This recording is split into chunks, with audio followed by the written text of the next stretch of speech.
I'm your host, Jeff Crudell.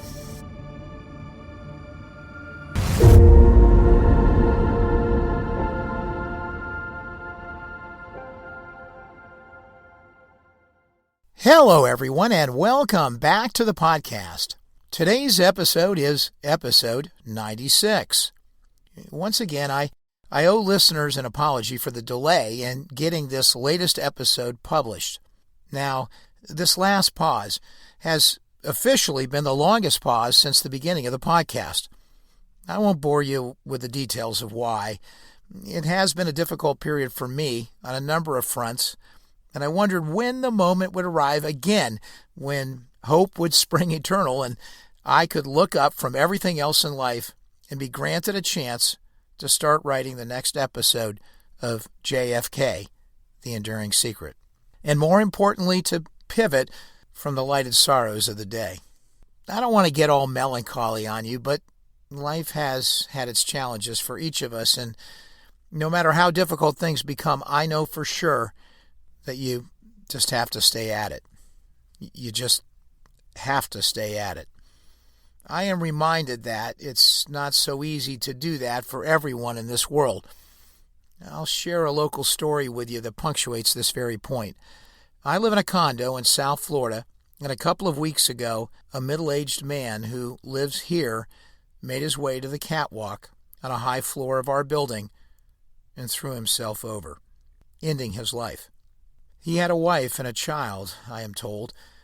I didn't know him, but I wondered still what in life was so bad for him, so intolerable, that he could not just stay at it. That the pain and the suffering was so incredible that for him, this must have become his only path out. What a tragedy.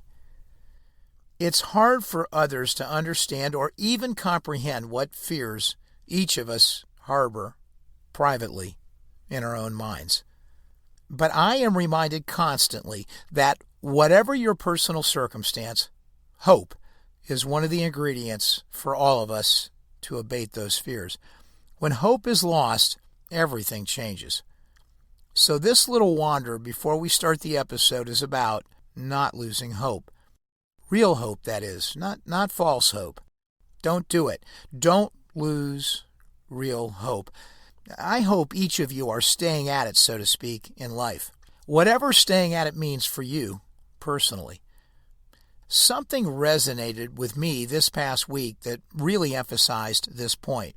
It was a conversation I overheard about what was unattainable in someone's life. I was at the airport, waiting to board a plane, and in my eavesdrop of someone else's conversation, I heard just enough to be so clearly reminded that you must decide whether something in life that is really important to you, but perhaps seems unattainable, well, you must first decide whether it's worth fighting for. And if it is worth fighting for, then next asking, are your chances truly real when it comes to obtaining this seemingly unattainable thing? That is the trickiest of all questions when hope is not in the room. But if the answer to both of those questions is yes, then the only question you can dare ask yourself is how you summon the courage to stay at it. For this is the only path available to most mere mortals like you and I when it comes to obtaining the unattainable. And the only path that contains any hope of avoiding the evaporation of your life's dreams right before your eyes. Because if you don't stay at it, they surely will. Sometimes it's the right choice to walk away from such challenges of this nature in life. But I have learned in life that most of the time it is not. Because those that stay at it are the only ones with a fighting chance to keep the dream alive. Oh well, enough of Shakespeare's lighted sorrows. Let's pivot to the episode. We are still wandering inside the details of the autopsy. We've heard from a lot of different characters who have participated in the autopsy, and a lot of characters who have studied the autopsy in a great deal of detail as well. but perhaps none who was so uniquely positioned to talk to us on the topic we are going to discuss today. And his name is Doug Horne. As you know from previous episodes, Doug Horne was the chief military analyst for the Assassination Records Review Board, and he was intimately involved in the deposition work and the evidence gathering that the ARRB performed related to the autopsy. We have heard so much in the form of various threads about so many topics during the autopsy. Well, it's part of being in the maze of the autopsy, lost in the details and wondering how it all must fit together. It's time to refocus our energy on one specific autopsy topic, one that Doug Horne did extensive work on. Doing this, I think, will help tie together one important topic that is key to concluding on so much of what we have been listening to up to this point. I think if you are a juror studying what happened that night at the autopsy, today's topic is, well, seminal to making a decision on whether a smoking gun did truly exist that night at the autopsy. Okay, what am I talking about here? Well, we have been tangentially touching upon the idea that the president's body arrived at Bethesda in a casket that was different than the casket that the president was placed in before he left Parkland Hospital. Two different caskets. You have heard solid bits and pieces of evidence on the topic, but they are strewn throughout the testimony and not collected together in one place. Today, using Doug Horne's work, along with some additional comments from David Lifton, we'll attempt to tie it all together in one place. Why is it important to go through this exercise today about the casket and related details? Simple. If the president's body was placed in one casket at Parkland and arrived at Bethesda in a different casket, then clearly the chain of custody of the body was interrupted. That would then be an indisputable fact. If that were done for some simple reason, some logical reason that could have been easily explained, then all the men and women involved, well, the explanation would have been trumpeted as loudly as it could have been.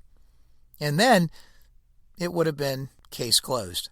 Another detail with a simple, logical explanation, witnessed and explained by credible individuals.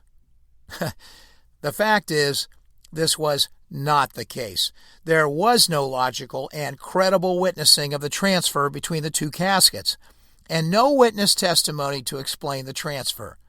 So if it did occur without witnesses or explanation, it is fairly logical to conclude that something nefarious went on here.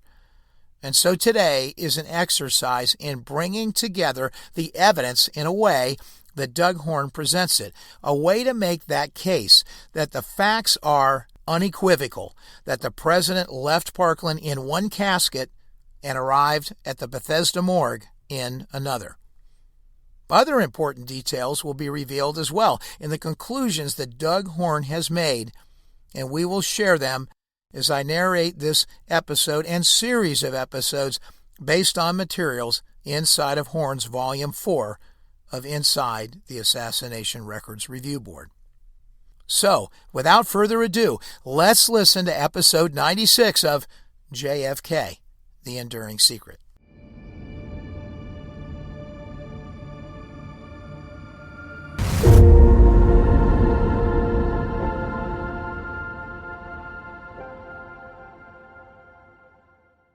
It might be shocking to you, but that bronze ceremonial casket that was seen on television by millions of Americans at about 6 o'clock p.m. that night of November 22nd, the casket that was seen being carried off of Air Force One, well, simply, it did not contain President Kennedy's body at the time it was taken off the airplane. That is a shocking revelation. What is the best evidence that this is the case? That the bronze casket was empty? Well, it was a document known as the Boyajian Report. This was an after-action report written on November 26, 1963, by the Marine Sergeant Boyajian. who was supervising the security detail from Washington, D.C.'s Marine Barracks. That report was provided to the ARRB and authenticated in writing by the sergeant himself. The Boyajian report specifically states that the president's body arrived at Bethesda at 6:35 p.m. or 1835 hours in military time. The bronze casket, the ceremonial casket that the president was originally placed in at Parkland, was placed right there on television into a gray ambulance for its ride to the Bethesda Naval Hospital, and it's well documented that the gray Navy ambulance did not arrive until either 6:53 or 6:55 p.m., depending upon the particular source referenced, and that this gray Navy ambulance carrying the ceremonial casket and the president's wife and brother, among others, as they arrived at Bethesda, was not driven away from the front of the building for about 12 minutes afterward, or it left somewhere between 7:05 or 7:07 p.m. to make its way around to the back side of the buildings where the morgue was. So we can safely conclude that the Boyajian report is describing an entirely different event that happened about 30 minutes before that. An event where the president's body arrived at the morgue entrance well before the empty Dallas casket arrived in a Navy ambulance in front of the Naval Hospital. For that reason alone, the Dallas casket had to be empty, and there is no denying this essential conclusion. Today's discussion is all about that. There will be more from the Boyajian report, but there is much more in the string of evidence, as you know. So let's proceed. You have already heard the unequivocal audio testimony from First Class Petty Officer Dennis David, who was Chief of the Day at Bethesda Medical School Command on the day of the assassination. Petty Officer David, along with a group of 7 or 8 sailors that he supervised that evening, received what was understood to be the body of the president in an inexpensive shipping casket delivered by men in suits in a black Cadillac ambulance that was a hearse, and that happened right at about 6:40 or 6:45 p.m., based on his accounting of it, remarkably consistent with the Boyajian report timing and other facts contained in Sergeant Boyajian's report that were independently developed, and remarkably consistent over the years in terms of the narrative delivered to various researchers when Dennis David finally opened up about the facts after the threat of court-martial had been removed. Doug Horne has concluded that the story told by Dennis David and the evidence documented in the Boyajian report are one and the same event. That seems so, based on the facts at hand. It is very clear from Dennis David's accounting that after he actively engaged in helping to unload the shipping casket from a black hearse at the morgue loading dock entrance, well, sometime between 15 and 30 minutes later, he would then witness Jackie Kennedy arrive at the front of the Bethesda Naval Hospital in the light gray Navy ambulance that we know also contained the ceremonial bronze casket. He watched as Jackie emerged from the ambulance and entered the rotunda in the lobby of the hospital. I'll say it again. First, Dennis David helped to unload the inexpensive shipping casket at the entrance to the morgue at about 6:40 p.m. And then, somewhere between 15 and 30 minutes afterward, the ceremonial bronze casket arrived in full view of the press and the public at the front entrance of the hospital. The Boyajian report was a late arriver to the assassination scene. Doug Horne was able to obtain it in 1997 for the ARRB based on a tip by researcher Kathleen Cunningham. What the report does is solidly corroborate that the vehicle actually carrying the president's body arrived much earlier at the morgue entrance than the arrival of the official naval ambulance vehicle that was carrying the ceremonial bronze casket. The ceremonial bronze casket, so guarded over by Jackie and Bobby as they made their way to Bethesda, the casket that everyone assumed the president was in at the moment. But really, he was not. In a taped audio interview on July 2nd, 1979, Dennis David would recall more details of that moment, and one of them was that the two ambulance attendants in the front of that black hearse were wearing white smocks. There were some important characters that were there, right then, at that moment, the moment that the inexpensive shipping casket arrived. Those characters included Humes and Boswell, the Navy Surgeon General, the heads of the Army and Air Force medical departments. They were all there. And later, much later, Dr. Boswell would later confirm that President Kennedy's body had been in the casket that Dennis David and these sailors took into the morgue anteroom. You will also recall from a previous episode the audio we presented where Dennis David, in a taped video interview by David Lifton in October 1980, was shown a picture of the bronze ceremonial shipping casket taken at Love Field as it was just about to be delivered through the door of Air Force One, and after seeing that clear picture of the casket, he emphatically denied that the casket seen in that picture was the one that they removed from the black limousine and carried into the morgue anteroom. Unequivocally, he stated that the two caskets were totally different. Dennis David would repeat essentially the same details in a telephone interview by the ARRB on February 14th, 1997. The call was not taped, but a report was made right afterward. Now, let's turn to Paul O'Connor. O'Connor was the grade E4 Navy corpsman who we have also heard from in previous episodes, who was present at the autopsy and worked closely with James Jenkins.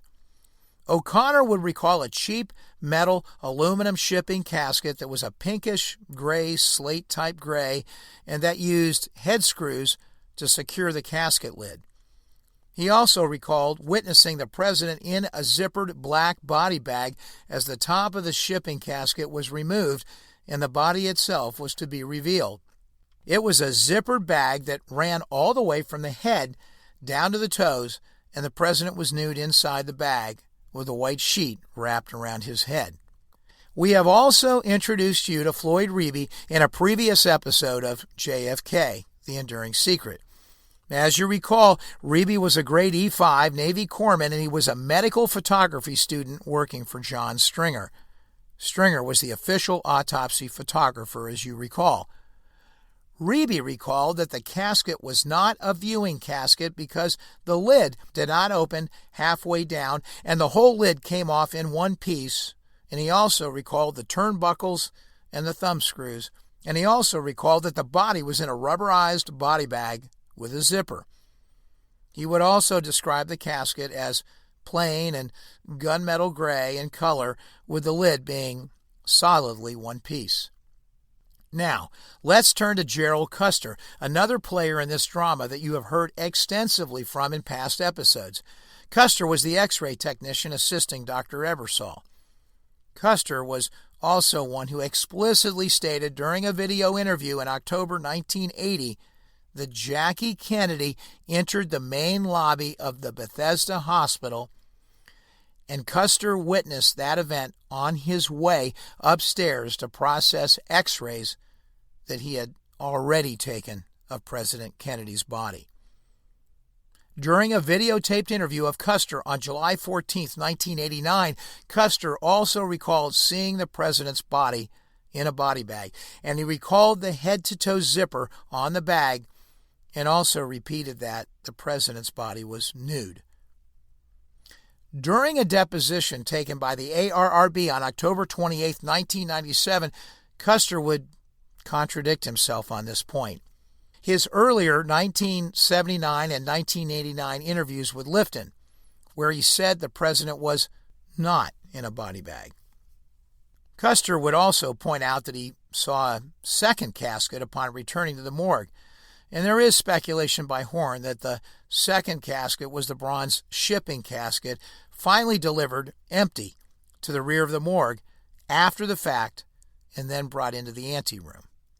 Ed Reed has not really been discussed or possibly even mentioned at all in earlier episodes. He was a grade E4 Navy corpsman and another X-ray technician And he also stated in an ARRB deposition taken on October 21st, 1997, that the president was in a typical military aluminum casket, or stainless steel or aluminum, one or the other.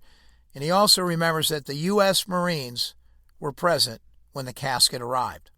More recently, you heard from James Jenkins, who was another grade E4 Navy corpsman and another autopsy technician similar to Paul O'Connor. He recalled the casket as not ornamental and that it was plain, awful clean, and not something you would expect a president to be in. He would later describe it in another research interview taken by William Law as a plain coffin like the ones used to transport bodies in. Finally, there is Captain John Stover, the commanding officer of the Bethesda Naval Medical School, and in an audio-taped phone interview in April 1980, taken by David Lifton, he referred to the casket as a transport coffin, and he said he remembered seeing a body bag. He would, and I quote, say, "I think I remember seeing a body bag peeled off." Let's pause for a moment and conclude on what we just heard summarized. Doug Horne would point out that considering the number of witnesses involved and the passage of time prior to the interviews that were conducted, that there is a remarkable degree of consensus between the different accounts and little disagreement. Perhaps with the exception of Custer, who disowned his own previous body bag testimony in 1997. And to be fair, Custer contradicted himself on a number of issues over the years. Dennis David, Paul O'Connor, Floyd Reeby, and Ed Reed all provided a uniform and consistent description of a shipping casket. A casket that was quite different from the bronze ceremonial viewing coffin procured in Dallas. Horne believes that these descriptions in the aggregate would likely be persuasive to just about any jury. It's now a question for you as a juror. There is more. Ed Reed's consistent recollection of the Marines being associated with a casket entry indicates to Doug Horne that Reed witnessed the arrival of a shipping casket at 6:35 p.m., the same one written about by Marine Sergeant Boyajian in his report, and to which Boyajian assigned part of his Marine detail. And going further, the mere fact that Ed Reed did not recall seeing the Joint Service Casket Team or the 4 federal agents in black suits pushing a casket on a dolly, all of that only reinforces that the casket entry that Ed Reed witnessed is significant and was likely the earliest arrival of the various caskets that made their way into the morgue that night. Now, let's back up the tape and talk to 2 key witnesses who provide unassailable evidence that President Kennedy's body did not leave Parkland Hospital in either a shipping casket or a body bag. Again, a simple test that would conclude the chain of custody was lost, at least for a time, and the body was transferred for some reason, and that there is good reason to believe that something else happened to it. Captured on film in October 1980, David Lifton spoke with ambulance driver Aubrey Reich, who worked for the O'Neill Funeral Home in Dallas in 1963. Reich helped to place JFK's body inside the bronze ceremonial viewing coffin inside Trauma Room 1 at Parkland Hospital. Reich told Lifton that he was absolutely certain that the president's body had not been placed in a body bag before the casket was sealed. Reich also told Lifton that the extra bed sheet and a plastic mattress liner had been placed inside the still empty bronze ceremonial casket, and that they had both been used as a liner to protect the expensive installed satin lining in the viewing casket. It was placed there to keep body fluids from leaking into the casket during transit. The body was wrapped in sheets and afterwards had been placed inside the coffin on top of the plastic mattress liner and had not been placed in any kind of bag whatsoever, according to Reich. Reich would go on to tell Lifton that he personally witnessed Mr. O'Neill, the owner of the funeral home, closed the lid of the bronze coffin, and that after the lid was closed, that Reich stayed with the casket until it was placed in the O'Neill Funeral Home ambulance and then driven directly to Love Field. Horne would do more research to determine whether or not JFK's torso was placed into the bronze casket nude or with a sheet wrapped around its body. This question was important because Paul O'Connor claimed that when the president's body was received at the Bethesda morgue inside a body bag, the body was nude and the sheet was wrapped around the head. So to Horne, the true question was, were we dealing with a true break in the chain of custody or just the appearance of it? That was the question that Horne posed.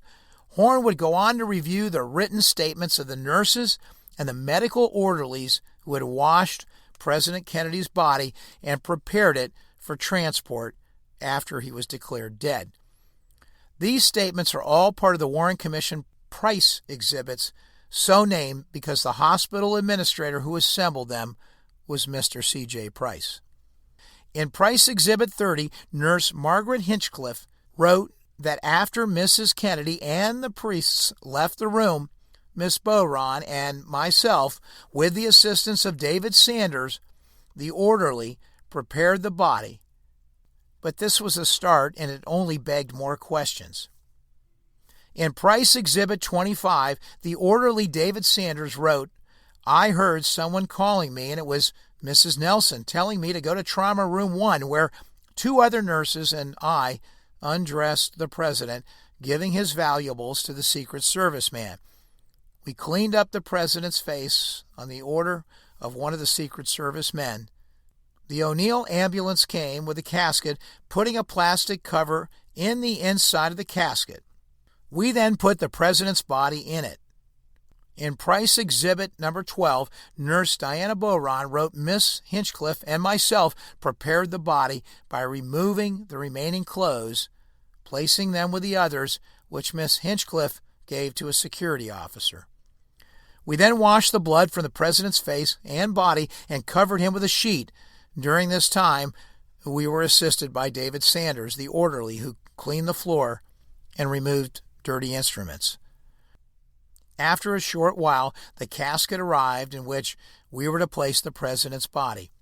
When Mrs. Kennedy had left, we placed the president's body on a plastic sheet in the casket."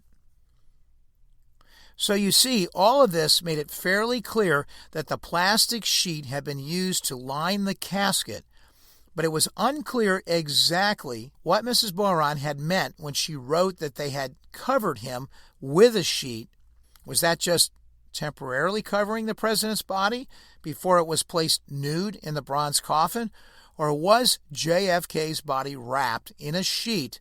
There was just more work to be done on this, and Horne got after it. I'll spare you the details, but this is what Horne concluded about the body wrappings in Dallas. The president's torso was wrapped in either 1 or 2 white sheets while he was inside Trauma Room 1 and before being placed inside the bronze casket. There was a separate, smaller white sheet wrapped around his head, likely 3 sheets in all, and then finally, a plastic sheet was placed in the casket, and Kennedy's body was placed on top of the flat plastic sheet. The combination of the Reich interviews, the Price exhibits, and subsequent work done with Diana Beauron by researcher David Livingston and supplementing Price Exhibit number 5 altogether were enough to paint a pretty straightforward picture of what the picture of the president was as they closed the casket and sealed it up at Parkland in Trauma Room 1. And the bottom line is that it does not match up with the picture of the president as the casket was opened that night at Bethesda in the morgue. So what does all of this mean? Well, I think, very simply, it is that President Kennedy's body arrived at Bethesda in a different casket that night, a different one from which it left Parkland Hospital. It is, in Doug Horne's opinion, beyond dispute. Simply put, the evidence available around the shipping casket and the body bag provide a medico-legal proof that the body was intercepted in transit and that its chain of custody was broken and that there was an opportunity to tamper with JFK's wounds in transit. The implications of this conclusion are profound, for it means that JFK's wounds might very well have been tampered with. The idea that this may have taken place was summarily dismissed by Dr. Humes.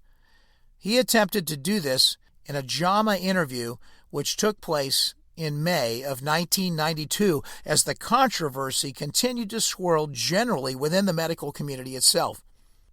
And of course, there are such indicators that the body was tampered with somewhere en route to Bethesda. And we'll get to that in the next episode of JFK, The Enduring Secret.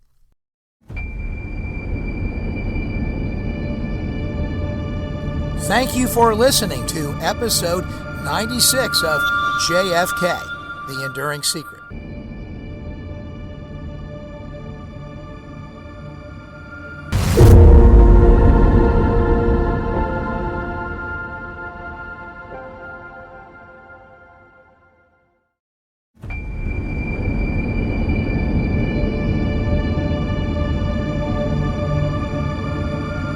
Welcome to JFK, The Enduring Secret. I'm your host, Jeff Crudell.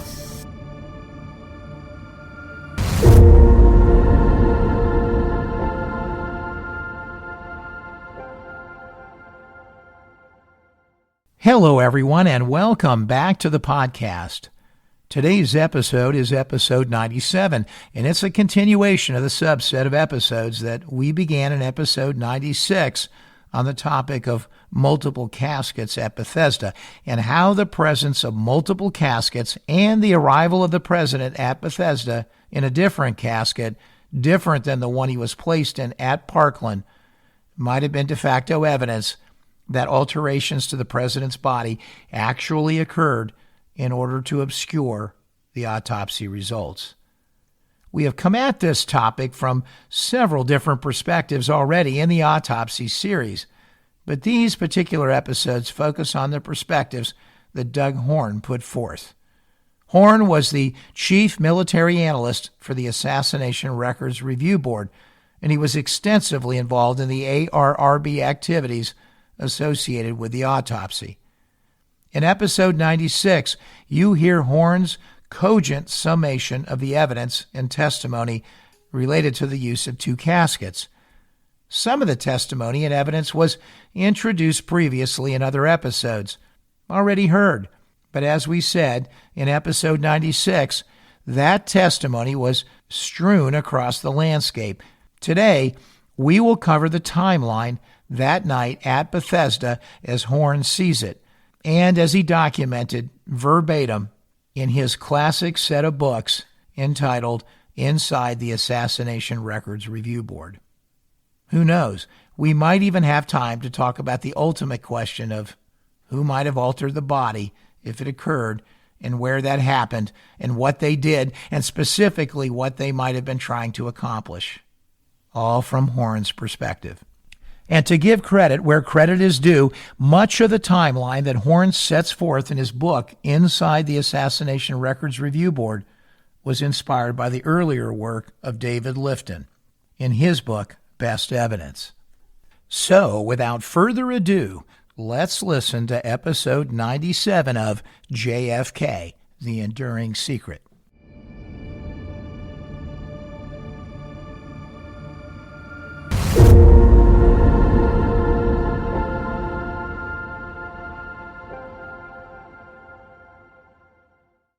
You might have noticed that as we wandered around the myriad of testimony that was available surrounding the autopsy, well, if you were taking notes occasionally, you would find that some of the details that were being articulated at that very moment in a particular episode might not jive with something that was said in another episode by another character or cited from another source. That is, as it was particularly set forth for the timeline of the autopsy. Take, for example, the simple concept of when the autopsy actually was finally deemed complete that night, and the forensic work by the doctors actually ceased. At what time did this really happen?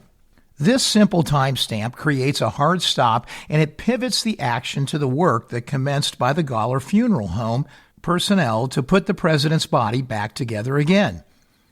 For years, it was almost considered to be gospel that the autopsy ended somewhere around midnight or around 12:30 at the latest, because so many of the witnesses had repeated just that. But sometimes you just have to go back to the Warren Commission testimony, and if you go back to Dr. Hume's testimony that he made on March 16th, 1964 to the Warren Commission, well, here was the man who was actually doing the work, and he told us that the examination was concluded at approximately 11 o'clock on the night of November 22nd. He wasn't always telling the truth that day, but as far as what time it ended, perhaps he was. The point I am trying to make is that the timeline is everything here. Well, why is that? Well, because the autopsy timeline at the end of the day, just like the precision timing contained in the Zapruder film, lays out parameters under which everything might have occurred. Everything from when the decoy caskets were delivered to the morgue to when the actual body was delivered, and consequently when the actual body alteration work was performed privately and before the general autopsy got underway. Let's start with why the 11 o'clock time asserted by Humes to be the time that the autopsy ended, and why this time is so important. What it means is that the two FBI agents, Siebert and O'Neill, probably left about 11 o'clock p.m. right at the end of the autopsy, if that was the official time of the ending of the autopsy. You see, they headed over to the FBI labs at that point to begin conducting tests on some of the missile fragments that had been extracted that night. It also means that Dr. Humes likely completed his telephone conversations with Dr. Perry from Parkland by about 11:15 p.m. And that timeline is consistent with the timeline for the start of the call between Dr. Perry and Dr. Humes toward the end of the autopsy, a timeline that was set forth in earlier testimony that you heard and that was promulgated by Dr. Ebersol, the radiologist that night who was so prominently figured into the events of the evening.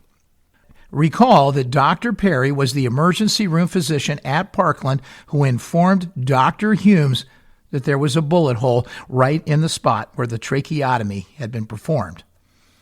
And just to state the obvious, as we all know, the official story is that the doctors at Bethesda learned sometime early the next day on Saturday morning about the bullet wound in the neck.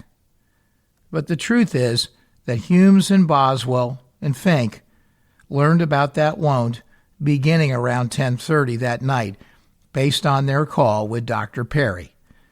Obviously, there was a whole lot of perjury going on regarding the timing of when they found this information out.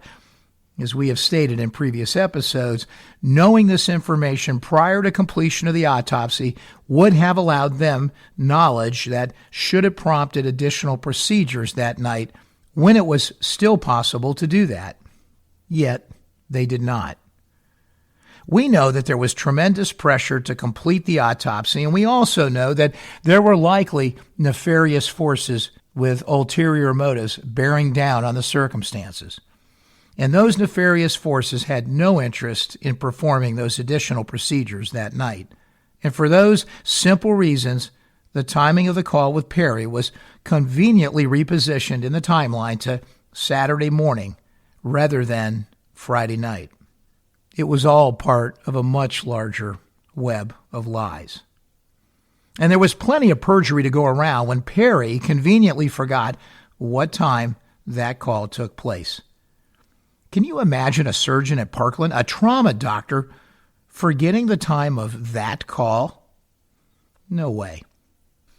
One can only speculate what was said in a private conversation to Perry about the importance of conveniently forgetting what time that call actually took place.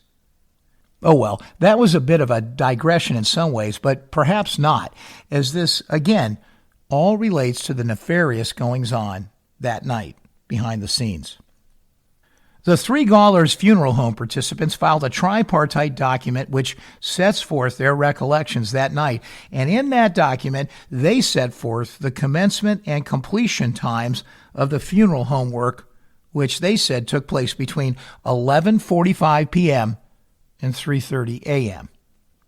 Doug Horne believes that Humes learned of the additional bullet wound on the body, that is the one in the anterior neck, from Dr. Perry somewhere between 11 o'clock and 11:15, and that would have been followed by an intense discussion of about 15 minutes duration between 11:15 and 11:30 p.m., during which a 3-hit scenario on the body was considered instead of a 2-hit scenario. There is even a likelihood that a bullet which entered the back of the skull near the hairline was probed, and this was recalled by funeral home member Tom Robinson, and that there was a path found that entered the back of the skull low on the cranium and exiting at the tracheotomy site.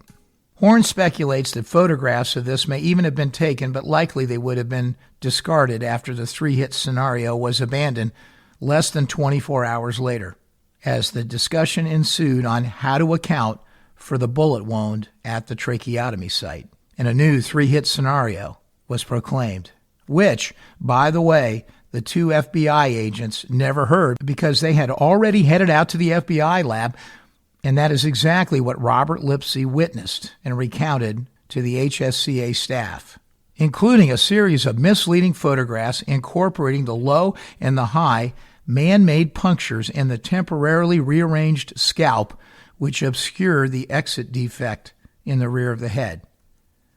And these could have easily been taken within a 15-minute period between 11:30 and 11:45 that night on November 22nd, 1963. I know, I'm getting ahead of myself here. Some of these things don't completely make sense, but we'll straighten them out when we go through the details of the timeline. We'll get to that soon enough. The important point is that this scenario makes it possible that the Gawlers' funeral home work, which did commence by 11:45, and provides that gap between the completion time of the autopsy, the time after the FBI agents left, time enough to adapt to the new information and invent a hypothetical explanation for a third wound to the body, the bullet wound in the throat seen by Dr. Perry. Of course, it was now apparent to the pathologists that any story or hypothesis that they came up with had to be consistent with the official story of a lone assassin. As I said, Siebert and O'Neill would have been headed to the FBI lab and then would have taken additional time afterwards to sit down and jointly draft the telex, which they apparently called into the Baltimore field office by telephone. And if those two agents left the morgue at 11 o'clock p.m., that makes it much easier to understand how a telex drafted by them at FBI headquarters could have been phoned into the Baltimore office, typed and transmitted from that site by 2 o'clock a.m., which was the documented time of the transmission. Highlighting the fact that Siebert and O'Neill were not there is important because certain things did occur out of their presence, somewhat accounting for some of the discrepancies between what they heard and what actually transpired afterward.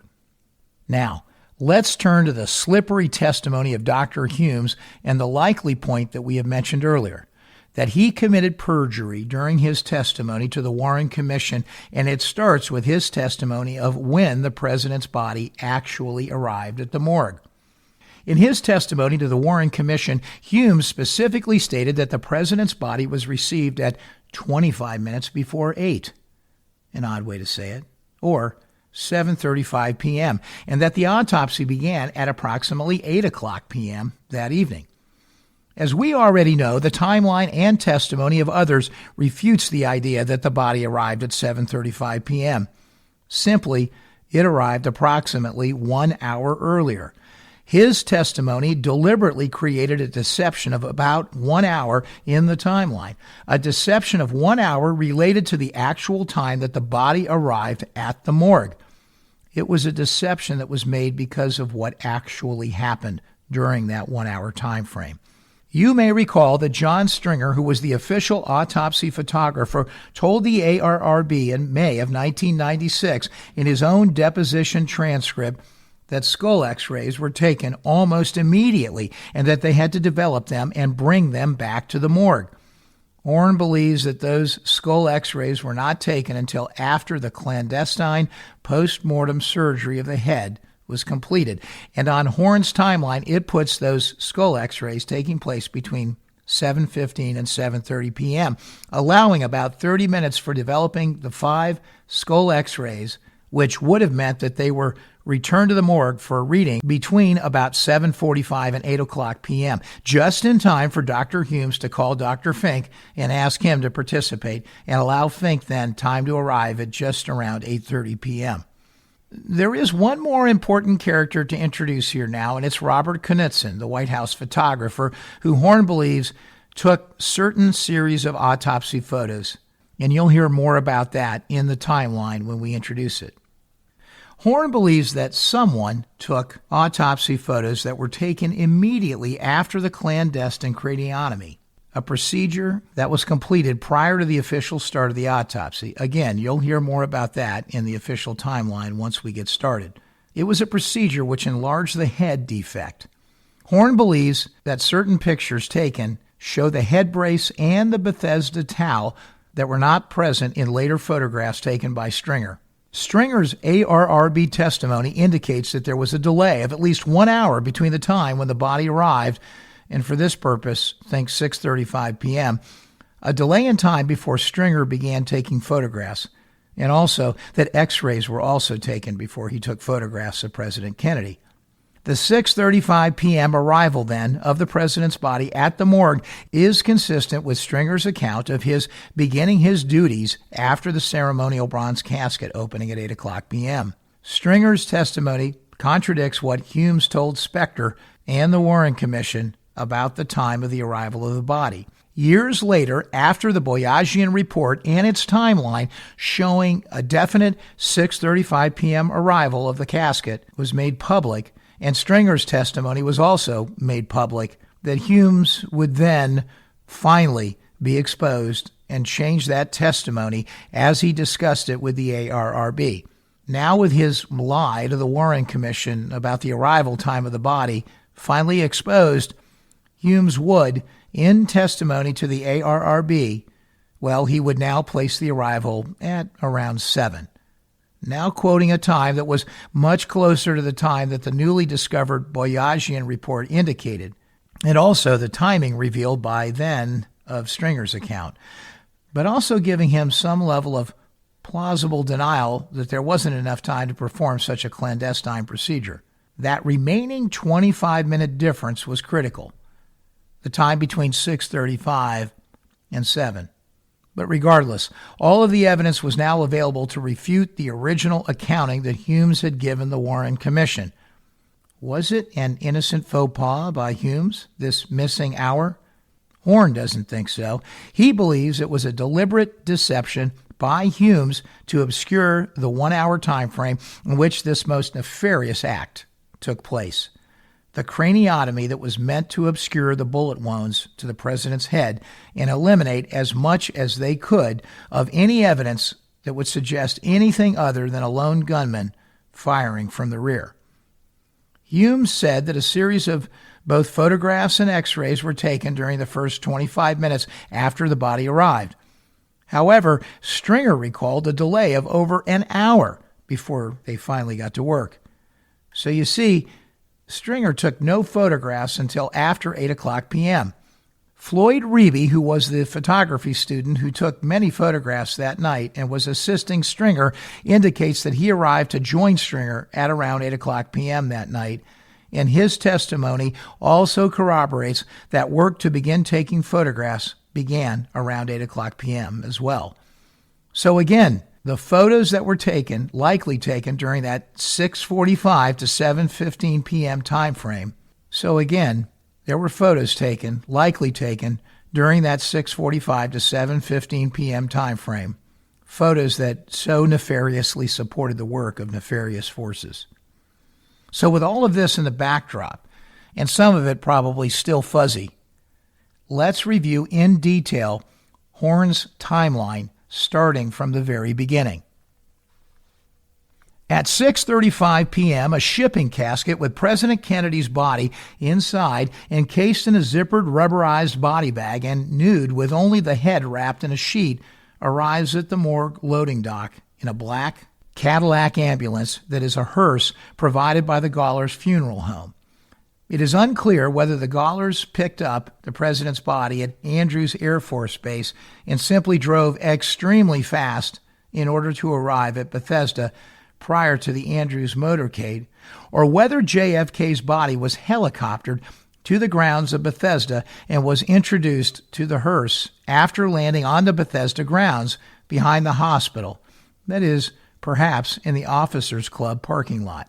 But we do know the body did arrive at 6:35 p.m. because the Boyajian report, written on November 26, 1963, says it did. The two ambulance attendants who emerged from the front seat dressed in white smocks are Joe Hagan and Tom Robinson of Gaulers Funeral Home. There were numerous Secret Service agents there as well, and accompanying the casket inside the hearse, and they are seen by Dennis David getting out of the vehicle. Dennis David and his working party of sailors carry the shipping casket into the morgue anteroom, and then they are dismissed.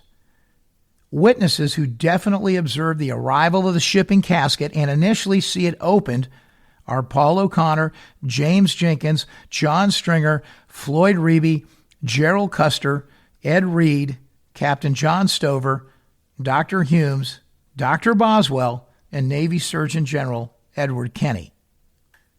Between 6:37 and 6:49 p.m., an initial inspection of the body is conducted in which the same head wound seen in Dallas, that is an occipital parietal exit defect, a blowout in the right rear of the head, devoid of scalp and skull, is observed at Bethesda. Witnesses to this include Dr. Ebersol, Dr. Canada, and Tom Robinson. Autopsy technicians Paul O'Connor and James Jenkins and photographers Stringer and Reed are dismissed, probably before the head is initially unwrapped. They all see the shipping casket arrive, they see it opened, and they witness JFK's nude body with a sheet wrapped around the head, removed from a zippered body bag and placed on the examining table.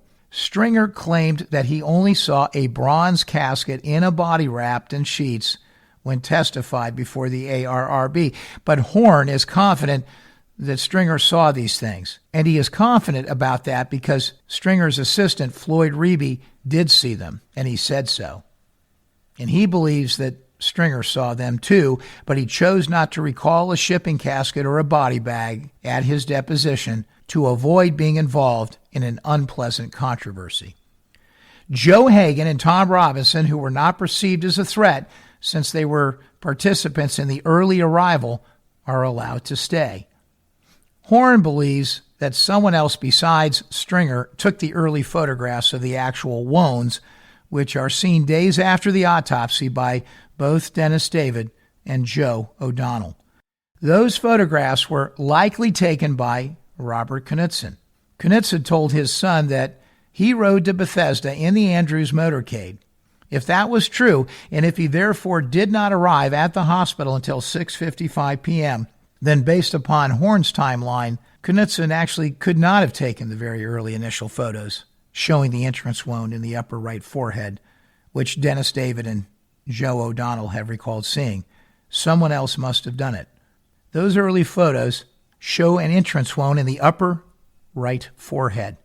At 6:50 p.m., Humes, assisted by Boswell, commences the performance of a modified craniotomy by making a long, transverse, left-to-right incision in the scalp just behind the hairline, and by then using a circular bone saw to cut into the frontal bone at the site of this incision, which is just behind the hairline in the top of the head, behind what a layperson would call the forehead. At this point, someone in the morgue objects to the presence of Custer and Reed, who are unaccountably still present, and they are summarily dismissed. Reed recalls this in his ARRB testimony. Roy Killerman, who David Lifton has called the battalion commander on the ground for the medical cover-up, was not yet present, and he was not yet controlling access to the morgue, since he was riding in the motorcade from Andrews Air Force Base. So this probably accounts for the mistakes that were made in the cover-up, namely allowing the X-ray technicians and the 2 morticians to witness post-mortem surgery on President Kennedy's skull. Between 6:53 and 6:55 p.m., the Andrews Air Force motorcade pulls up in front of Bethesda Naval Hospital. The Dallas casket, that heavy, ornate, bronze ceremonial viewing casket, is empty. But Jacqueline Kennedy does not realize this. The original intent of the conspirators seems to have been to reunite the president's body with the empty Dallas casket at Walter Reed Hospital. Walter Reed Hospital is co-located with the Army Forensic Institute of Pathology. Horne surmised that they then would have taken the Dallas casket with the body inside it once again to Bethesda. This plan was foiled by the president's widow, who refused a helicopter ride back to the White House and instead insisted on remaining with the Dallas casket all the way to Bethesda Naval Hospital. In her loyalty, she wanted to remain with her husband's body until it reached the White House.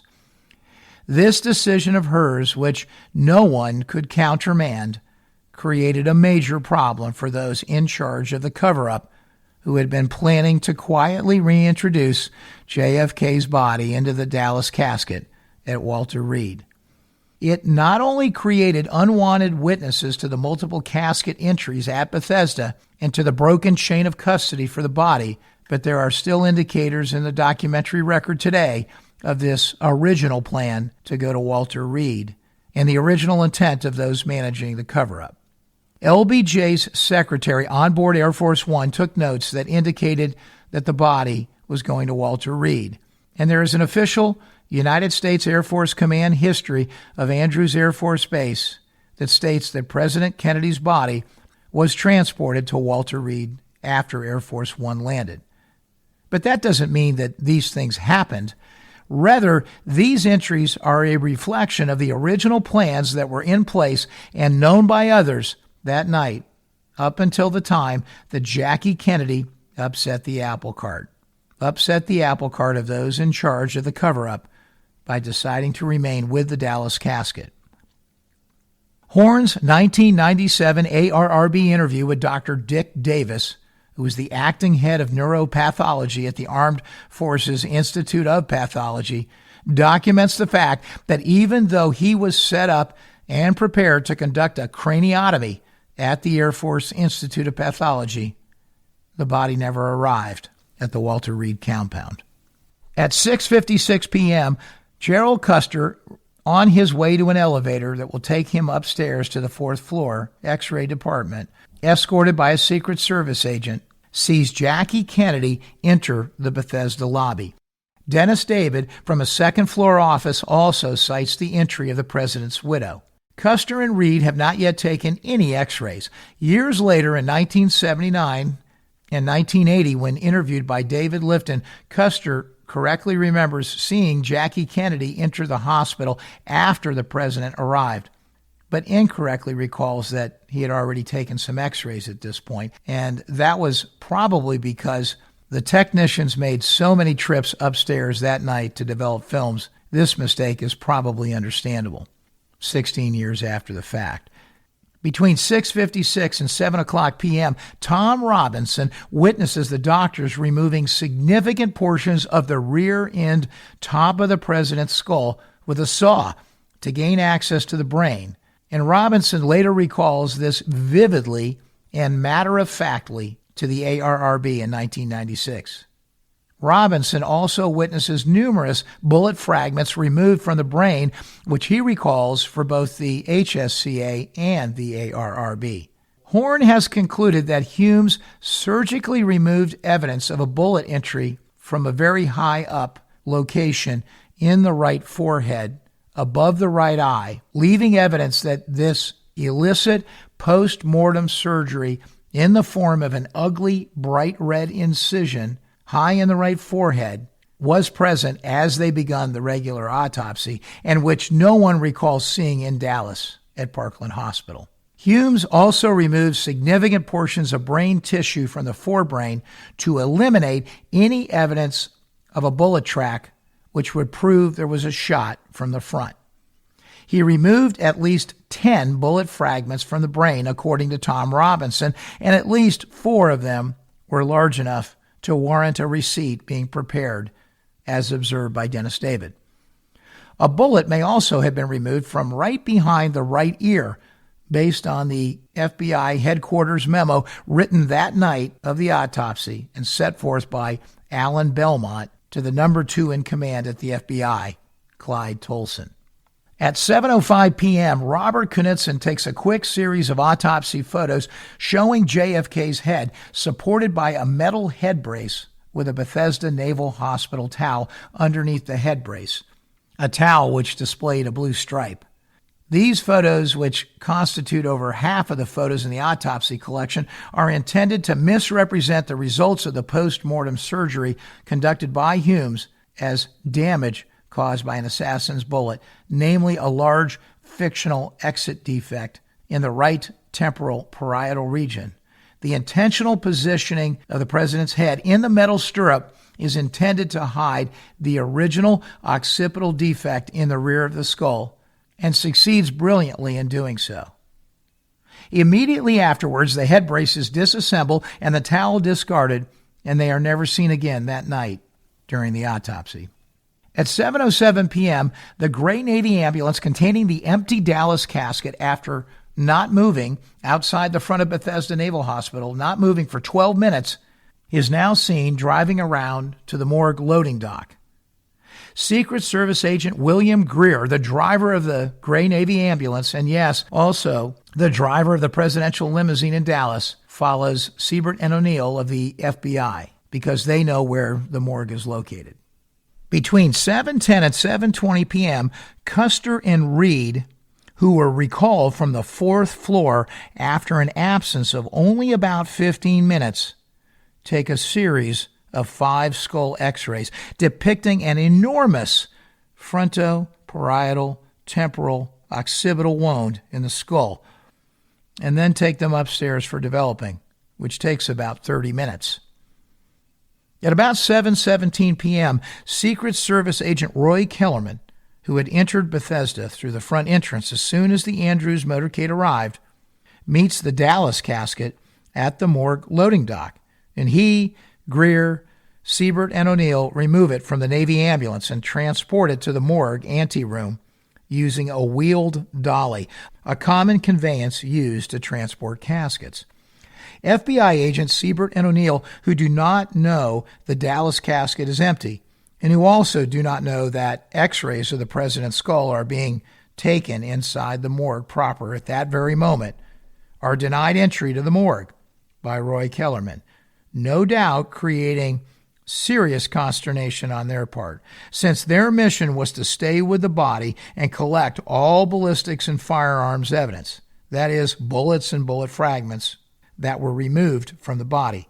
They registered their emphatic objections about this treatment with Roy Kellerman and are nevertheless kept waiting, sequestered, until shortly after 8 o'clock p.m. The excuse they are given is that, quote, setup is going on inside the morgue and that this is the, quote, time of preparation for the autopsy. So they are led to believe that they are not really missing anything anyway.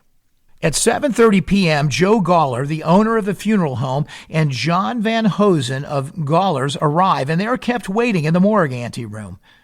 They do not understand why they have not been admitted, but notice that others are waiting in the anteroom also. They may have crossed paths at this point with Siebert and O'Neill.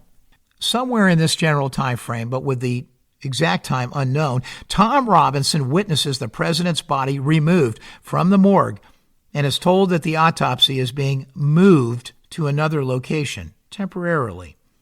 His agitation about this was recalled to the HSCA staff 14 years later in 1977 when he told them that the body was taken and that the body never came.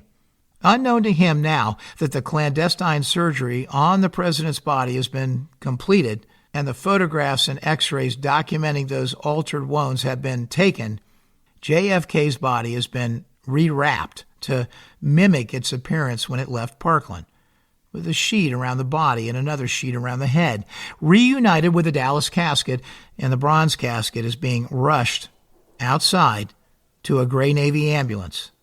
There were 2 in use that night, so that it can be found again by the Joint Service Casket Team, which has lost track of the president's body and is driving around the grounds of Bethesda in desperation, looking for the bronze casket. In the process of rapidly transporting the heavy bronze casket to a gray Navy ambulance, it is severely damaged, probably either dropped or run into a wall. One handle is broken off, and the shiny bronze finish on the viewing coffin is noticeably scratched and dented. I'll pause here and just say that we know one of the handles was hacked off with an axe in order to get it inside of Air Force One, but that was probably not known to Horne at this moment. At any rate, all of this damage to the casket was not really that surprising, since the casket and the president's remains together weighed over 570 pounds.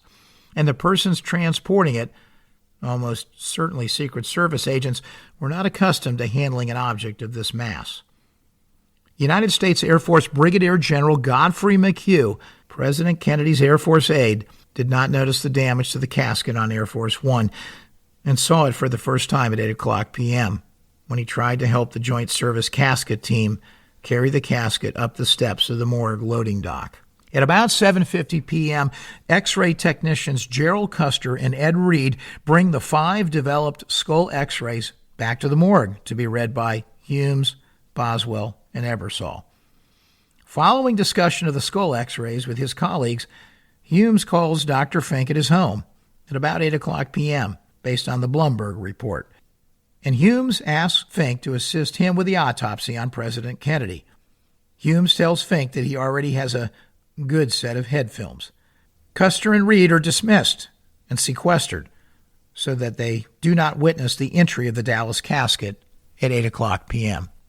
At 7:55 p.m., the Joint Service Casket Team finds the bronze Dallas casket inside a gray Navy ambulance sitting out in front of Bethesda Naval Hospital and escorts it to the morgue loading dock, where they perform their ceremonial function and prepare to take the Dallas casket into the morgue with all due solemnity.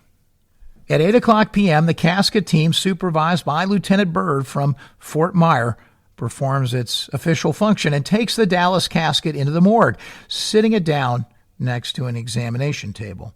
General Godfrey McHugh attempts to assist outside on the loading dock, briefly taking the place of Coast Guardsman George Barnum, one of the pallbearers. But McHugh had to quickly relinquish his grip because the casket is so heavy and because the morgue loading dock steps are too narrow. At 8:01 p.m., as soon as the casket lid is opened, the Joint Service Casket Team members begin to file out, and Roy Kellerman, the stage manager that night, admits Jim Siebert and Frank O'Neill to the party, and Joe Goller and John Van Hosen to the morgue for the first time. He also readmits Stringer, Reeby, O'Connor, Jenkins, Custer, and Reed. O'Connor makes an official log entry and records the time he is readmitted, 8 o'clock, a time that he later incorrectly associates in his memory with the time of arrival of the shipping casket, which he had seen earlier at 6:35 p.m. Humes unwraps the head defect, which he previously expanded to 5 times its original size during the post-mortem surgery, and the audience gasps with amazement, shock, and disbelief that any single bullet could be the cause of that kind of dramatic damage to the president's skull. Already in a highly anxious and nervous state of mind, Dr. Humes blurts out his infamous utterance that there had been surgery of the head area, namely in the top of the skull. It was a feeble attempt to defend himself and blame the damage to the skull to life-saving surgery performed by the physicians at Parkland Hospital. Siebert and O'Neill, not recognizing the true significance of this statement, nevertheless recognize that it is important, and they write it down in their notes. Paul O'Connor misinterprets the large amount of brain tissue removed by Dr. Humes during the clandestine surgery as evidence that there were no brains in the skull, that the cranium was empty, and that this was damage caused by a gunshot. Although he remained convinced that he was correct for the rest of his life, largely because he never had to perform a craniotomy himself, he was wrong. Ed Reed and Tom Robinson saw a modified craniotomy performed when Paul O'Connor, by definition, must have been absent from the morgue. Besides, the exit wound seen in Dallas was much too small to permit removal of a brain, or to account for the massive head defect and the degree of missing brain tissue that O'Connor consistently recalled. There were some things that were careless at that moment. Van Hosen noticed a black zippered plastic pouch inside the morgue after everyone had returned, the body bag from which the president had been removed shortly after 6:35 p.m. Presumably, the body bag was removed from site shortly after 8 o'clock p.m. Both the body bag and the shipping casket could have been hidden away the rest of the evening in either the shower room or the chemical room or the storage room in the back of the morgue. Details. At 8:05 p.m., following this initial public examination of the president's body before a large morgue audience, which causes Humes to later characterize the start of the autopsy as about 8 o'clock, most people in the morgue are temporarily dismissed while photos and x-rays are taken. The autopsy x-rays taken at this time are of the torso, not the skull, and it's prior to the Y incision, and therefore prior to the removal of any organs. Stringer and Reeby begin taking photographs, a process that goes on continuously for 3 hours. None of their photographs will ever be seen by them after processing, and none of them will be placed in the National Archives. At 8:15 p.m., the Y incision is made on the body, and this event is recorded as the first incision by Siebert and O'Neill, who are completely unaware of the prior clandestine surgery. Between 8:16 and 8:29 p.m., Humes and Boswell remove what is left of the brain without performing a normal craniotomy. They only have to extend some incisions that they had already previously made in the scalp, which they misrepresent as lacerations. And they snip a very small amount of bone in one or two places in the badly damaged cranium to do so. The president's cranium is so badly damaged by this time, severely fractured by multiple gunshot wounds, and partially missing due to gunshot blast and post-mortem surgery, that it is literally falling apart. The entire scalp is mobile, and the shape of the skull is quite malleable. Tom Robinson, Gerald Custer, Humes, and Boswell described this condition dramatically in subsequent years. At about 8:30 p.m., Dr. Pierre Fink arrives and observes that President Kennedy's brain, lungs, and heart have already been removed. Early in the autopsy, at some point, Boswell makes his famous sketch of the damage to the top of the skull, in which he intentionally misrepresents damage caused by Dr. Humes' illicit post-mortem surgery, characterizing it as, quote, damage caused by the assassin's bullet.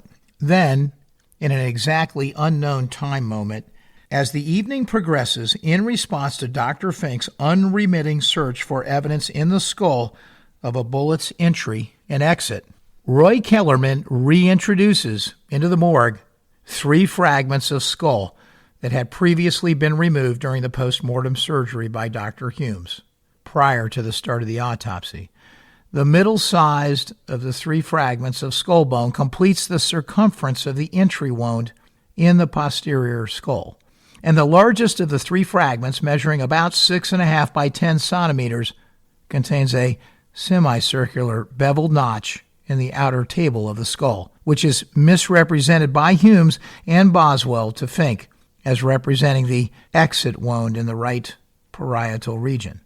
Roy Kellerman, thinking he should do damage control to correct Hume's panicky oral utterance about surgery of the head area earlier that evening, publicly instructs Dr. Humes that the largest of the three fragments was removed from the president's skull at the Dallas hospital. And FBI agents Siebert and O'Neill dutifully record these statements in their notes. Humes becomes increasingly frustrated that he cannot find a bullet in the president's body to correspond with the entry wound in the back at the level of the third thoracic vertebrae, T3. He has already announced that the shallow back wound has a severe downward trajectory of about 45 to 60 degrees, but he's mystified because there is no bullet in the body. After Siebert makes a telephone call to the FBI, Humes learns from the FBI agents that a bullet was found on a stretcher at Parkland Hospital, and he assumes that the stretcher bullet in Dallas was dislodged from the president's back by external cardiac massage administered during the attempt to save JFK's life. We know, especially based on things said by Dr. Weck, that the idea of a bullet dislodging from the rear of the president's back like that, virtually impossible.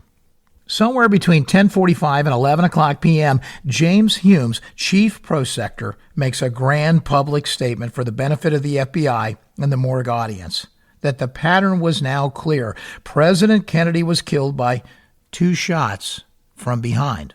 One entered his back and created a very shallow wound and was later pushed out by external cardiac massage. And the other entered low in the back of his skull and exited from the right front of his skull, as evidenced by the external beveling on the large skull bone fragment. At about 11 o'clock p.m., FBI agents Siebert and O'Neill depart en route to the FBI laboratory in downtown Washington, D.C. They have with them 2 very tiny bullet fragments, which Humes removed from the brain tissue in the extreme forward portions of JFK's skull. They are 1 by 3 millimeters and 2 by 7 millimeters in size. Siebert and O'Neill are unaware of the vial of approximately 10 small metal fragments from the president's skull that Tom Robinson had seen earlier in the evening, or the 4 larger bullet fragments that Dennis David had seen earlier that evening, as he prepared a receipt for them at the request of the Secret Service.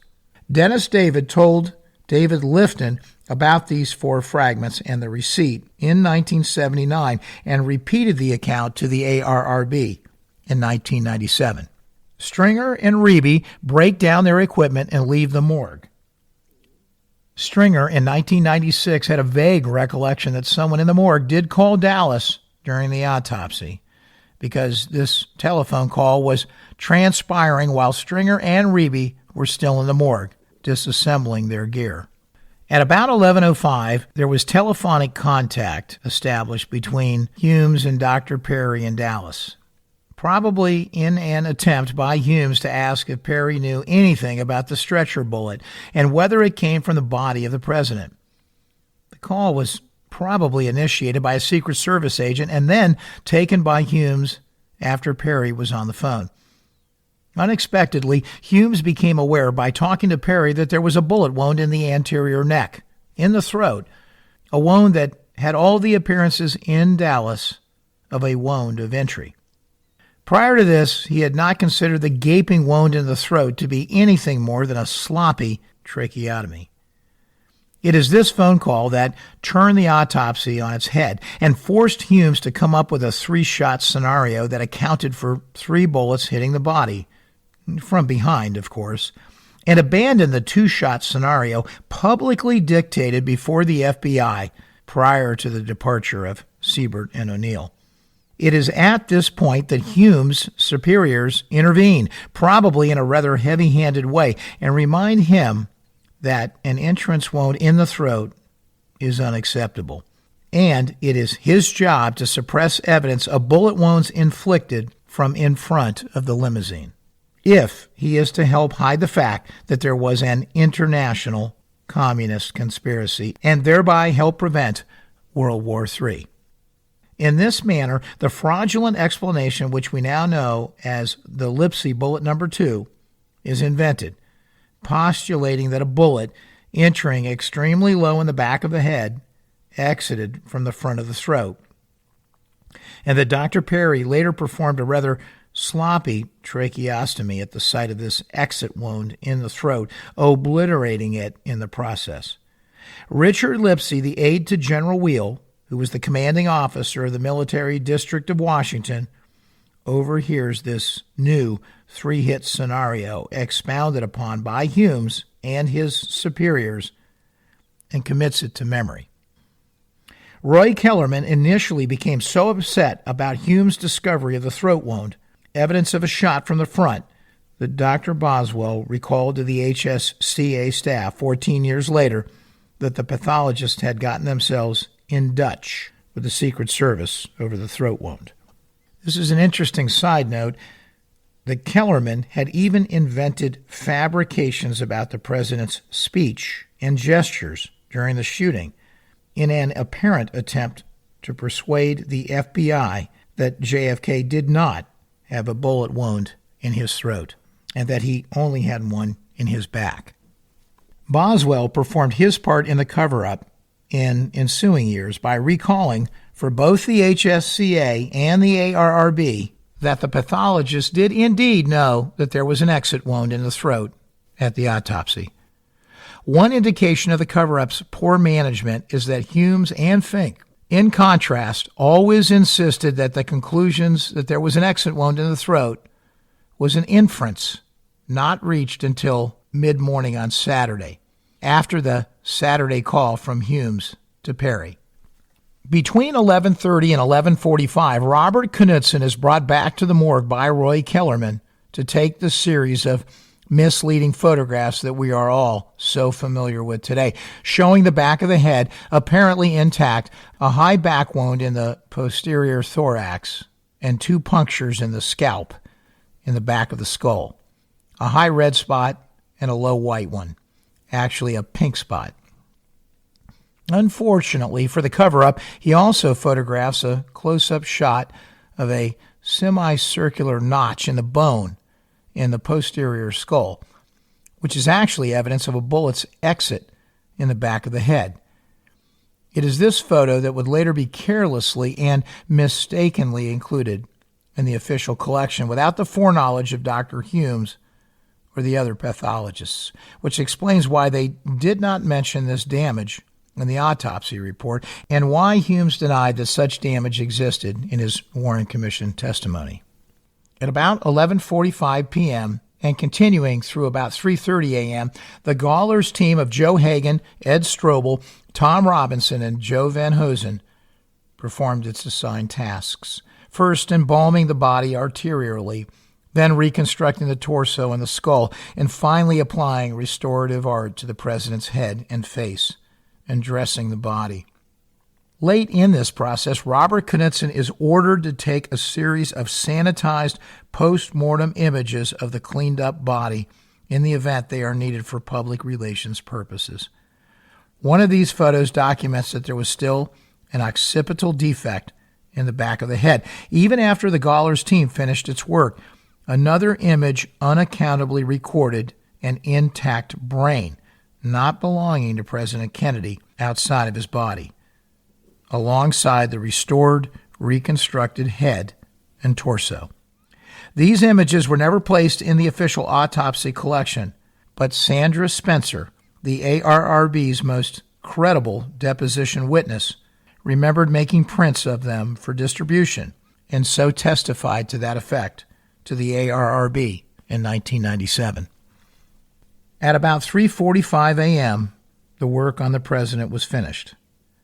The Kennedy entourage views the remains before Joe Hagan closes the new mahogany casket procured by Gawler's to replace the damaged bronze Dallas coffin. At 3:56 a.m., President Kennedy's body and his widow depart Bethesda Naval Hospital for the White House in a gray Navy ambulance. Humes, Boswell, and Fink, who have remained all night long while Gawler's performed its work, no doubt discussing the content that will go into the draft autopsy report, do not leave until the entire Kennedy party and the president's body depart Bethesda. Humes leaves with the three-hit scenario later recounted to the HSCA by Richard Lipsey firmly in his mind and goes home to type the first draft of the autopsy report. Well, there you have it, Horne's timeline, and it was created as his best attempt to reconcile what he knew then at the time he wrote it, starting with the president's body arriving at Bethesda at 6:35 p.m.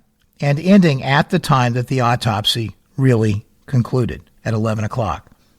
It includes a new understanding about how the autopsy photos and the x-rays were created and what is now known about the changing autopsy conclusions that happened that night and through the next day on Saturday. It is a synthesis of the best efforts of David Lifton, the HSCA, the ARRB, David Mantic, 2 generations of JFK researchers, and of course Horne himself. A synthesis to make sense out of what previously seemed a hopelessly conflicted record. There's no guarantee that everything that Horne postulated in the timeline that I've just articulated, whether it's really and truly the simplest explanation, but that's what Horne thinks. It's a way to elegantly reconcile all of the currently available accounts with all the previously known conflicts in the record, while simultaneously comporting with all of the new evidence and analysis that Horne himself lays out in his books. Horne himself will tell you that as new evidence is gathered and analyzed, it is certainly possible that some of the elements of this timeline may require modification. But he devoted 12 years of thought and careful study that went into the reinterpretation of this timeline. And it's his opinion, and he truly does believe, that what you just heard is as much as we can possibly know about the true events at the Bethesda morgue that happened that night on November 22nd, 1963.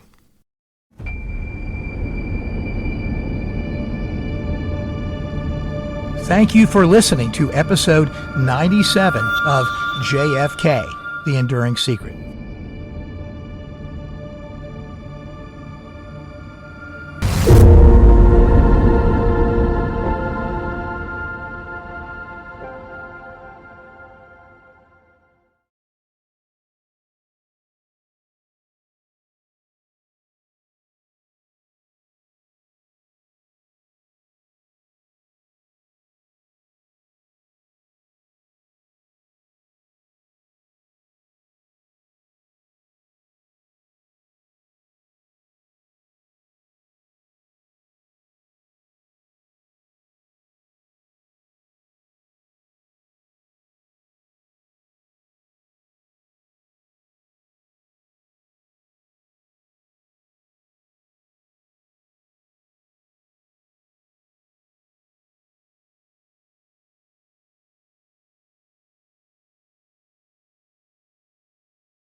Thank you for listening to episode 98 of JFK, The Enduring Secret.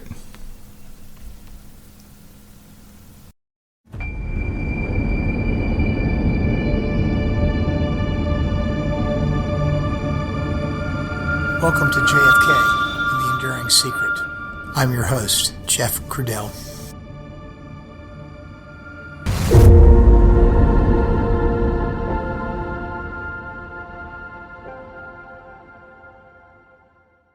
Hello, everyone, and welcome back to the podcast.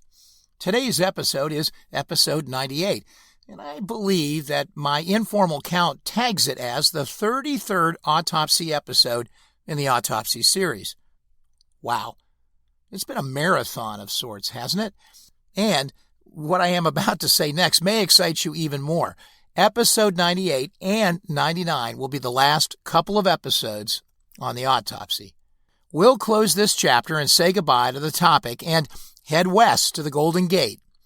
I've been threatening to do that to finish up the autopsy series for about 10 episodes now, and I just couldn't seem to do it.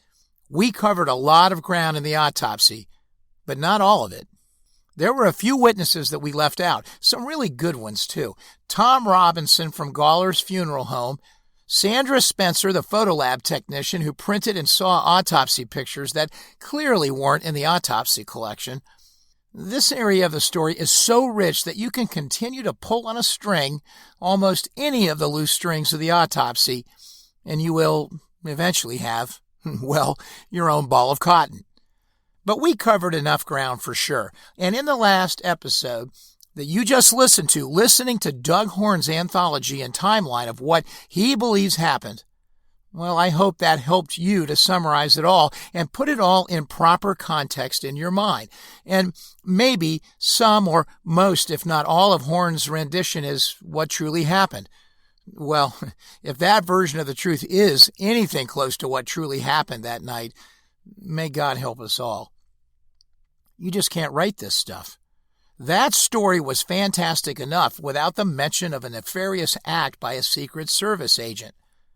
But Horne wasn't finished until he made a clear implication of Secret Service agent Roy Kellerman's involvement as the man on the ground orchestrating the logistics of that cover-up. Almost hard to believe and certainly mind-blowing. If it's true, was it a case of blindly following orders with Kellerman? Because someone told him that we were on the brink of World War III and it was for the good of the country? Or was there more to it? These are key questions that remain unanswered even today, if the rest of Horne's version of the story is true. Well, that brings us to today's episode and the last couple of episodes on this one final autopsy topic, the final topic in this rather thrilling series. It's about Lieutenant Commander William Bruce Pitzer. Why are we ending the autopsy episodes with this story is, well, simple. The mystery and the maze of the autopsy is deep. One thing must be evident by now, evident after 97 episodes, that there were nefarious things going on at various moments during the various events of the assassination story. And the witnesses were in danger if they harbored material facts that would reveal something significant about the conspiracy or the cover-up, and if the conspirators knew who they were. Most everybody involved in the Kennedy assassination as a principal witness had real thoughts of fear come across their mind at one moment or another.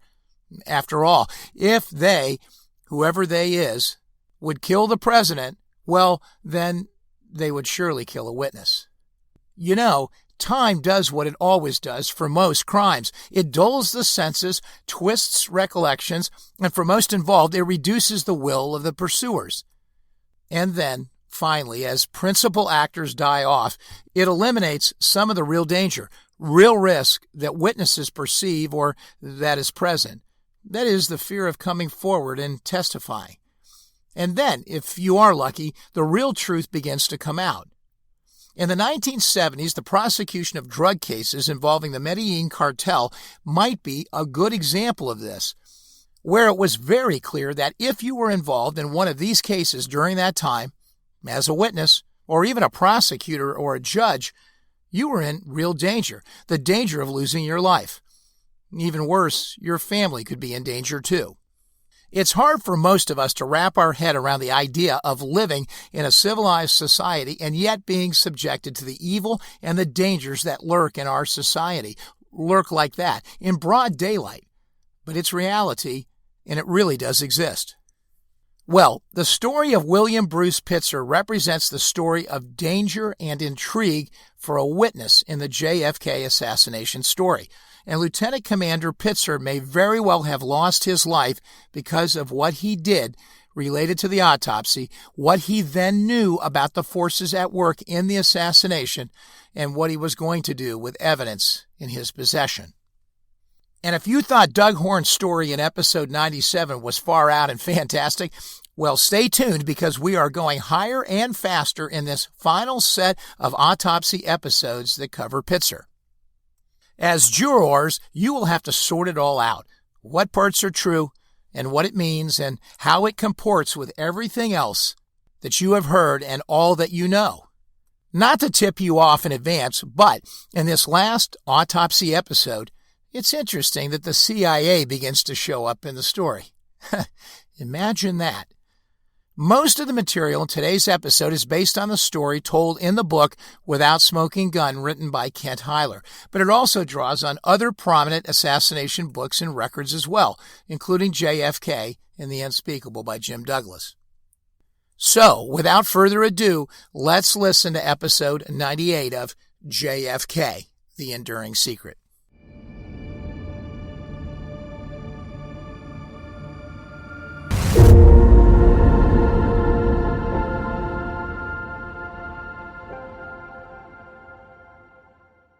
This is the story of Lieutenant Commander William Bruce Pitzer, who, in 1966, was found shot to death in his office at the Bethesda National Naval Medical Center. That was the same building complex where the president's autopsy had been performed. His death was ruled a suicide. Maybe it was, maybe it wasn't. Jack Stover is one of the naval execs who identified the body. Stover should be well known to you from earlier episodes of JFK, The Enduring Secret. It's also a story of Lieutenant Commander Dennis David, a close friend of Pitzer's and a character that you now know well from some of the other previous autopsy episodes as well. You will know a little more about him after this set of episodes. Commander David recalls that day in 1963, shortly after the assassination and autopsy, where his mentor, Bill Pitzer, showed him a medical film and photographs of President John F. Kennedy's dead body. And what they saw, and what they both concluded after they saw it, was that the president had clearly been shot from the front, despite what the American public was being told. There is another more far-out and fantastic portion of this story, a less credible piece of this story, and it's the story of Lieutenant Colonel Dan Marvin, who is a retired Green Beret and veteran of 2 wars, a man that claims he was asked by the CIA to assassinate William Pitzer on the basis that Pitzer committed treason and espionage. But if this story is true, then the real reason the CIA wanted him dead is that he had the Kennedy film and pictures, and he was about to go public with what he knew. Marvin did not accept the assignment as the story goes, but the idea that such a moment even occurred and the thought that someone else did accept the assignment and that William Pitzer was killed because he had these materials in his possession and he was going to use them, killed by the CIA because he was going to get the truth out to the American people, well, that is bone-chilling, and it's certainly the stuff that novels are made of. How much of all this is true? We'll leave that to you as a juror to figure out, but you really can't write this stuff, and it really is a fitting way to finish off the story of the autopsy. In some ways, the more public side of this story begins with a confidential teletype sent from the Baltimore field office of the FBI to the FBI headquarters in Washington, D.C. in the early morning hours of October 30th, 1966. This is what the teletype said. Urgent.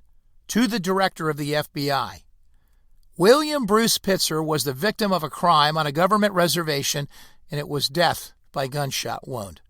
The victim was a lieutenant commander in the United States Navy stationed at the National Naval Medical Center, Bethesda, Maryland, and he was found dead 10/29/66 at 7:50 p.m. in the TV production studio in NNMC, his working area, with a gunshot wound in the head and his body lying face down on the floor in a pool of blood with a .38 caliber revolver laying close to the body.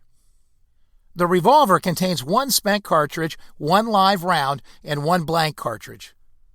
3 blank cartridges are of the type in the gun and were found on top of the victim's desk in an envelope. Victim had checked out revolver approximately 1 week ago from security office at NNMC to use as a gimmick in connection with training lectures, and had so used recently. Victim left home in mid-afternoon 10/29/66 around 4 and traveled to NNMC to see his son, who was playing ball at NNMC, and to get a haircut. When he did not return home for dinner, wife called NNMC security office to locate him. Wife mentioned after body found to victim's superior officer that victim had recently complained of back trouble and stated he intended to see a doctor. Victim attended funerals last week of 2 Navy friends and commented, "I wonder who the third will be." Autopsy tentatively scheduled for 8 a.m. on 10/30. Investigation being conducted. Okay, let's pause there now that you have heard the whole teletype. Well, that was a sobering teletype, wasn't it? Or at least a few sentences of it. I wonder who the third person will be. You know, for many years, my dad and I would watch NCIS together. He had watched every episode more than once. I don't know, maybe some of them he even watched 10 times. And those guys were good. Sometimes in real life, it works that way. And sometimes it does not. For several weeks after the lieutenant commander's death, the FBI assisted the Naval Investigative Services, or NIS as it was known at the time, by interviewing persons of interest and examining the forensic evidence in the case. On the eve of October 30th, a second teletype was sent by the FBI from the Baltimore field office to FBI headquarters. This time, the preliminary results of the autopsy were reported.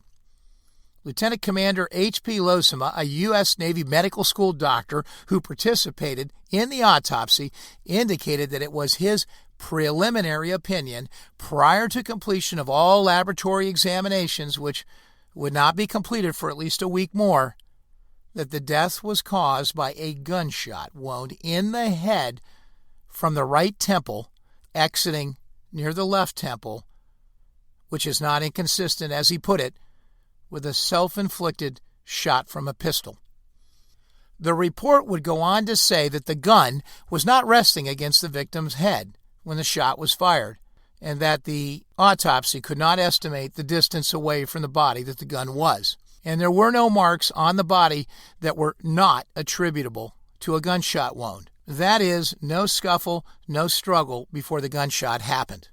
The cable went further, saying that there were discussions that had presumably been had with the Pitzer's deceased family, and those discussions furnished no basis to suspect foul play or reasons for suicide.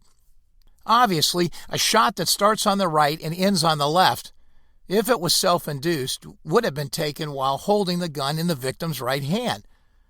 Which hand the gun was in would prove to be a bit of a controversy, and we'll get to that in a second. Also, later on, we'll find that the FBI concluded that based on the forensic evidence that it was unlikely that the gun was fired any closer than 3 feet away from the victim. Hardly a fact that supported the idea of a suicide. Okay, well, I am getting ahead of myself, so back to the progression of the facts in the case.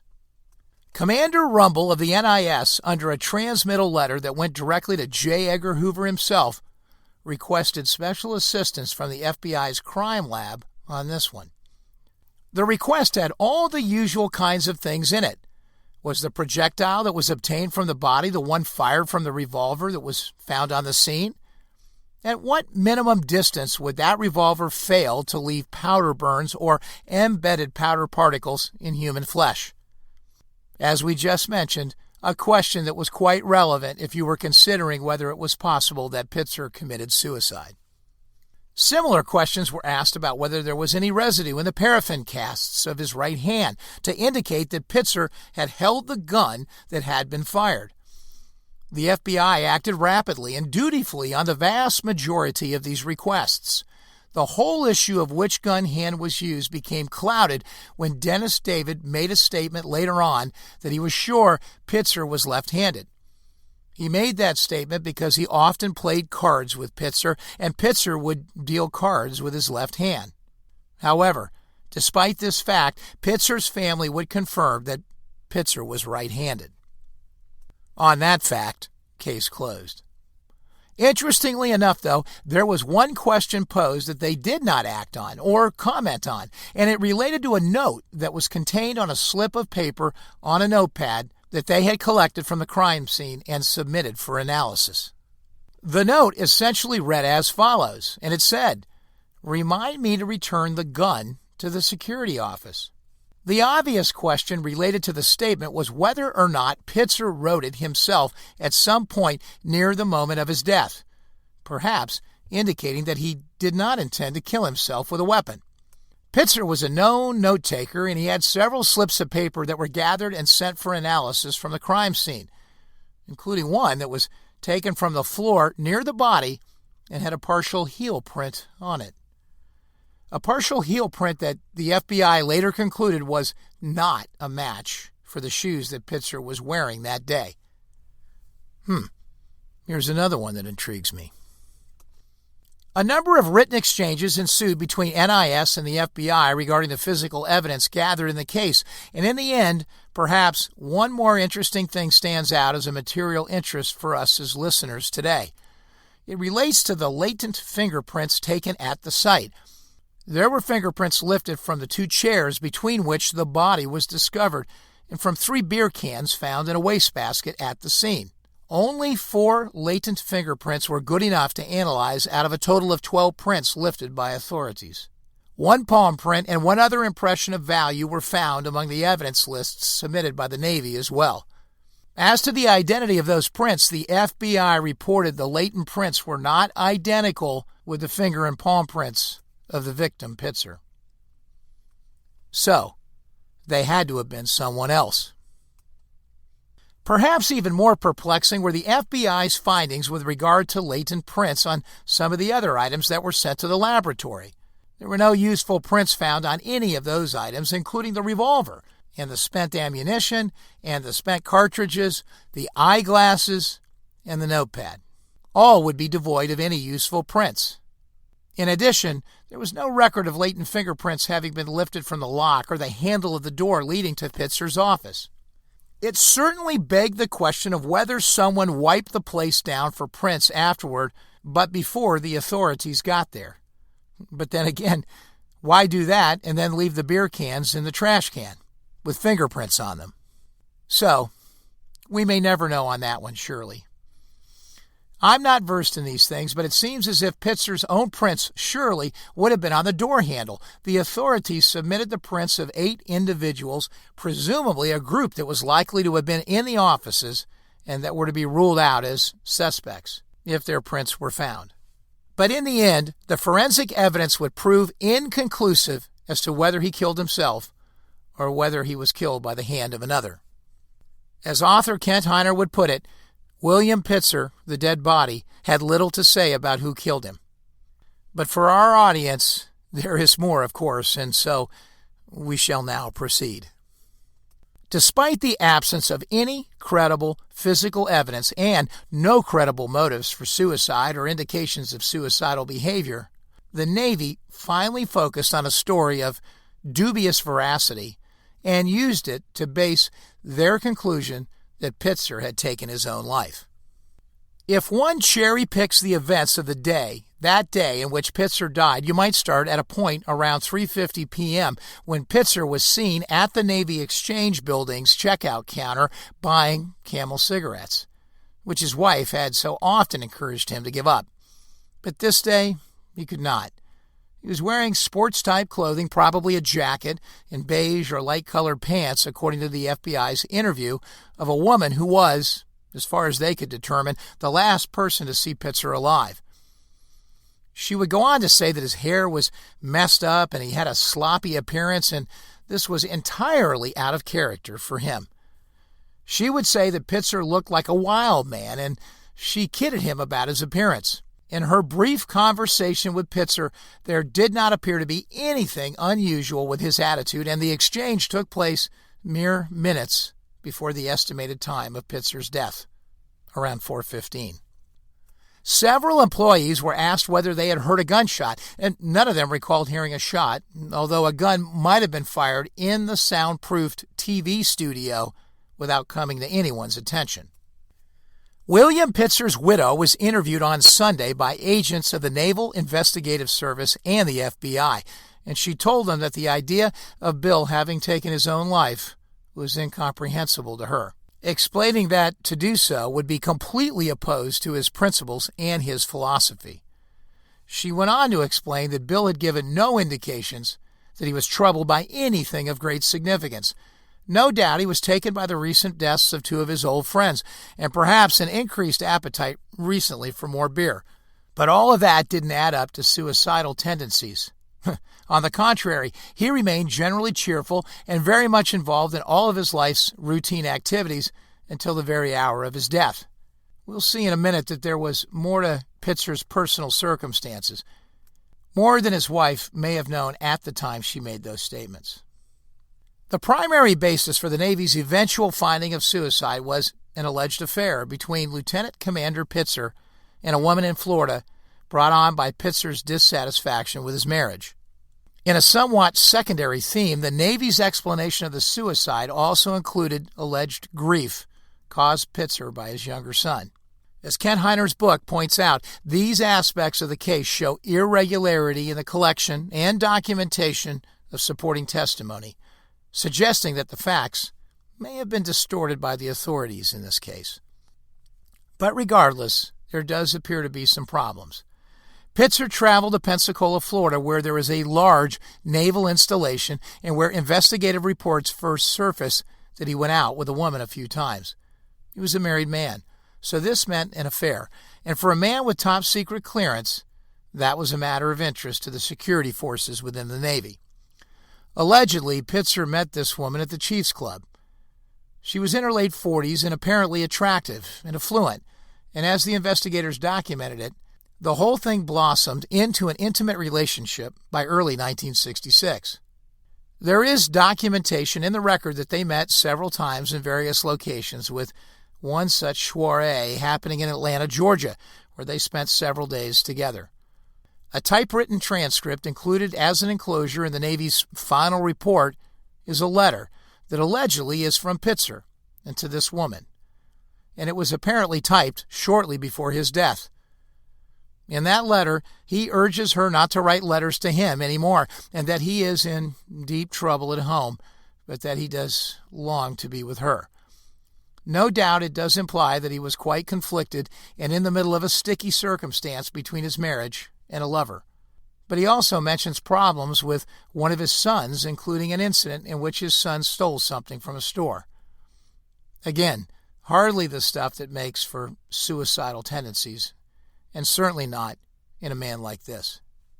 The point of this digression is to highlight some of the documentation that the Navy used in order to come to a conclusion that Commander Pitzer committed suicide, and that his death was not a murder. The Navy's premise was that these items in and of themselves were enough to drive a man of his background and character to suicide. We haven't given you much of his background yet, but it was pretty clear that this was not a man that was likely driven to suicide by these circumstances. He was considered to be a model Navy officer in so many ways, and his community and other involvement made it clear that this man had what it took to overcome difficult circumstances. The totality of his history made it so. Although we all know you really never know what's inside someone's head when it comes to this topic. That is, the topic of suicide. His widow, Joyce Spitzer, remained certain that her husband's death was not a suicide, and she remained apprehensive for many years afterward about talking about it to anyone, even after more than 2 decades had passed after his death. She had been told not to talk about it by the Navy authorities, and she seemed fearful, among other things, of losing her Navy benefits if she, and I quote, stepped out of line. Oh, and there's also the nefarious fact that several days before Pitzer was killed, he was visited by 2 members of an internal investigation team, curious as to why he was retiring. Regardless of whether the stories about him are true or are exaggerated or outright fabricated about his extramarital affairs, the point is the Navy used this and other elements to support their case that Pitzer died of suicide. When it comes to pistols, Pitzer would teach classes, and at the end of the class, he would shoot a blank out of a .38 caliber pistol, signaling the end of the session. As a result, Pitzer would often carry a .38 revolver. He was not a stranger to firearms on the one hand, but on the other hand, he was not known to carry any live ammunition with the guns. Oh yes, and there's that little thing I just talked about where he got a visit. Well, you see, on the week of his death, Lieutenant Commander Pitzer told Lee Andre that he intended to submit his retirement letter. That prompted Mr. Andre to ask for the revolver back to have it returned to the security office at Bethesda before Pitzer retired. Andre was the one who had signed for the gun in the first place when it was checked out of the general inventory. This was a conversation with Andre that was well documented by the FBI. The FBI report would indicate that Andre had asked him to return the gun on October 25th. Again, it was a .38 caliber Smith & Wesson revolver, and Pitzer was to return it to the NNMC security office. Pitzer had requisitioned it and secured the gun along with 6 blank cartridges from the security office earlier in the month, on October 12th. As we mentioned earlier, it was to be used by Pitzer as a training prop. Andre had signed for the gun and wanted to return it when it was no longer needed by Pitzer. When Andre asked Pitzer about the return of the gun, Pitzer said that he would take it back to the security office himself, and in Andre's opinion, that was entirely out of character for Pitzer, who usually had enlisted men run all of his errands. I'll mention again that Pitzer left a note that was found at the scene of his death, and it said, "Remind me to return the gun to the security office." Up to this point, all of this is background, of course, for what we really want to talk about and cover in today's episode. William Bruce Pitzer joined the U.S. Navy in 1939. He saw action during the Second World War and the Korean War. He later joined the U.S. Navy Medical Service Corps, and he was eventually appointed Chief of the Educational Television Division of the Naval Medical School at Bethesda. Promoted to the rank of lieutenant commander, he was given a senior position at Bethesda Naval Hospital in Maryland. How would a person know that this seemingly mundane but successful life trajectory that Pitzer was on would put him straight on a collision path with one of world history's epic events? All of us know that on the 22nd of November, 1963, the autopsy of John F. Kennedy took place, right there, in offices close to where Pitzer's office was. A few days after the assassination, a colleague of his, Dennis David, whom you have already been introduced to, found Pitzer working on a 16mm film, slides, and black and white photos of the Kennedy autopsy. David noted that those materials showed what appeared to be an entry wound in the right frontal area, with a corresponding exit wound in the lower rear of the skull. Gerald Custer, by now our well-known X-ray technician at the hospital and present that night at the autopsy taking X-rays of the president, later stated that Pitzer had photographed the proceedings, including the military men who attended the Kennedy autopsy. It was also rumored that Pitzer had copies of Kennedy's autopsy photographs. But, according to Dr. Humes, who was the principal forensic pathologist performing the autopsy that night, Pitzer was not present at the autopsy. In fact, there are many witnesses that testified under oath and otherwise over the years to the effect that Pitzer was not physically present that night in the morgue. Pitzer is also absent from the Siebert and O'Neill FBI report, which contains the inventory listing of those present that night at the autopsy. There were a few transients that were missing off of the Siebert and O'Neill list. We know that from earlier episodes. But had someone been present for extended periods of time during the autopsy and filming the autopsy itself, well, that would have been noted, almost assuredly, and it simply was not the case. However, Humes admitted as part of his testimony that the Bethesda Naval Hospital was equipped with a closed-circuit television system. In fact, there was one in place in the morgue. That was a fact that was previously undisclosed, or at least not readily known at the time of the assassination. And that closed-circuit television network was the responsibility of William Bruce Pitzer. And over the years, Pitzer had used these facilities to make instructional movies. It is, therefore, possible that Lieutenant Commander Pitzer had secretly made a 16mm movie of the autopsy of President Kennedy's body without being present in the autopsy room when it was carried out. After 28 years in the U.S. Navy, Pitzer decided to retire. He told friends he had been offered a good job working for a network television station. He was about to make a salary of some $45,000 a year, which was quite a large sum of money in those days. And that would be, of course, on top of a Navy pension. And perhaps it was, more importantly, a role, or at least a path to a role, in a major media outlet. It is believed that he intended to make a program about the Kennedy assassination. And it was also just around this time that the Kennedy family was relinquishing private ownership of certain elements of the autopsy materials that were in their possession, and they were remanding them now under a deed of gift to the National Archives. The assassination evidence environment at that moment was about to get more interesting, with the prospect that some of the autopsy materials were about to become more readily accessible to researchers, and thus some of the material might possibly be called out as forgeries if alternative versions of photographs or damning videos in contrast to those photographs were available, and which comparisons against them could be made. There was a real danger developing for those involved with the autopsy. What happened that night? Did Pitzer really make the movie in question? The story appears to have gone like this. At 4:30 p.m. Eastern Time on Friday, November 22, 1963, 3 hours after President Kennedy was shot in Dallas, Lieutenant Commander William Bruce Pitzer received a phone call at his home in Tacoma Park, Maryland. Pitzer was the head of the audio-visual department of the Navy Medical School.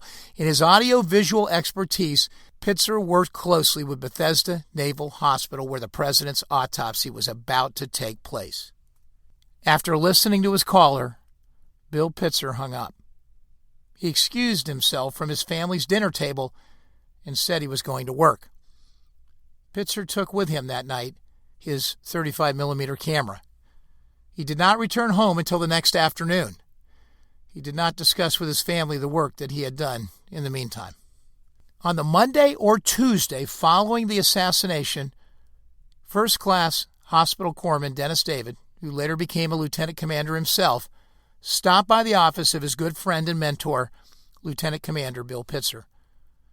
David found Pitzer only to find him crouched over a film editing machine. "Come here," said Pitzer. "I want to show you something." On the editing machine was about 2/3 of a 16mm reel of film.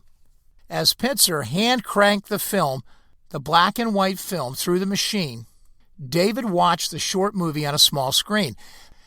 The camera's narrow point of view was above and to the right of President Kennedy's body. The camera point of view did not change, and it was steady as if it was mounted. What Dennis David then saw was the body of President Kennedy viewed from the waist up, being touched by the hands of unseen individuals. He saw the hands roll the body onto its side and back, and this film had been taken before the Y incision had been made on the president's torso. Pitzer was editing the film. David watched him work on several reels.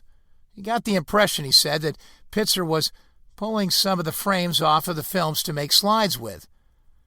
In addition to the film, Pitzer had pictures and slides on his desk. They showed the president's body from different aspects. Pitzer shared his photographic evidence with David. The two men talked over what they were seeing. David recalled to an interviewer his and Pitzer's conclusions.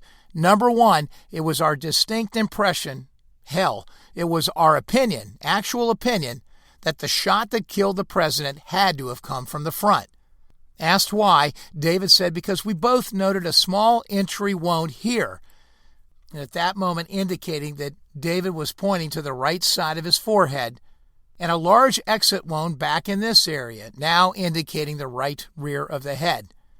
David said, I had seen gunshot wounds before, and so had Bill. I've seen a lot of them since, and I can assure you that it definitely was an entry wound in the forehead. That he and Pitzer were looking at an exit wound in the rear of Kennedy's head was even more obvious. It is inconceivable, he said, that anyone, even vaguely acquainted with gunshot wounds, would conclude that the massive wound in the rear of JFK's skull could have occurred from a rear entry projectile, unless it was from a grenade or mortar shrapnel, which tears and ruins flesh and bone rather than pierces it. Pitzer did not tell David he had taken the film he was editing, but David assumed he had. I never asked him, David said. He was head of the audiovisual department. I just assumed he had done it, that he had taken it. TV footage is usually taken at 30 frames per second, and the transfer of those images onto 16mm film recorded at 24 frames per second makes the transfer difficult and probably resulted in film that was less than high quality. But Pitzer had done it before and knew how to do it. Bill Pitzer's film of John F. Kennedy's body has never been found. One investigator hypothesized that Pitzer had stored the film in his TV production studio's false ceiling. The upright ladder under which his head was found after his death was seen as a clue. It could have been the means by which Pitzer or an assassin climbed up to retrieve the film from its hiding place the final afternoon of Pitzer's life. And of course, the real question is, was he then shot to death with the film vanishing? What Dennis David says was on Bill Pitzer's film contradicts not only the Warren report, but also the increasingly challenged official photographs and x-rays of the autopsy, as well as the questionable testimony of Drs. Humes, Boswell, and Fink. If David is right, the Pitzer film and photographs would constitute powerful evidence of a systematic government cover-up of the gunshot wounds. Pitzer himself would have been a critical witness to the process whereby he either took or obtained the government-incriminating movie and photographs of the president's body. Dennis David's recollections of the autopsy and of Pitzer's materials were first made public in an anonymous 1975 interview with the Waukegan, Illinois News-Sun. Since that time, Pitzer's name has appeared in many printed or televised lists of suspicious deaths having an alleged connection to the Kennedy assassination. This is where the story gets even more interesting and certainly more bizarre. Colonel Dan Marvin, U.S. Army retired, claimed that when he saw such a list in 1993, it brought back to his memory an incident in the summer of 1965 in which he was asked by the Central Intelligence Agency to kill Pitzer. In August 1965, Dan Marvin told Joyce Pitzer, Pitzer's widow, that the CIA had asked him, as an elite Special Forces officer, a Green Beret, to assassinate her husband, an assignment he then refused, but that someone else apparently accepted. A government plot that Bill Pitzer's family and friends had long feared was the cause of his death was now finally being filled in, 3 decades later, by a man who almost participated in it. Colonel Dan Marvin told a story that has subsequently caused him to be dismissed by skeptics, denounced and expelled by the Special Forces Association of Retired Soldiers, and begged by his family to retreat into silence. Yet as a born-again Christian, Marvin has insisted on the need to repent of his covert action past, partly by acknowledging to Joyce Pitzer and to the American public how close he came to assassinating her husband. Dan Marvin was an ironic candidate to assassinate a JFK witness. Marvin had volunteered for the Special Forces on November 22, 1963. It was out of my respect for President Kennedy, he said, and because of his respect for the U.S. Army's Special Forces. The curriculum that Marvin then followed at the Special Warfare School in Fort Bragg, North Carolina, included, he said, training not only in guerrilla warfare, but also in assassination and terrorism. I believed that extreme measures were sometimes necessary in the interests of national security, he would say. For their top-secret training in assassinations, Dan Marvin and his Green Beret classmates were taken, he said, to a different building, one that had double barbed wire fence surrounded by guard dogs. The instruction they received in this high-security compound gave them a different view of history.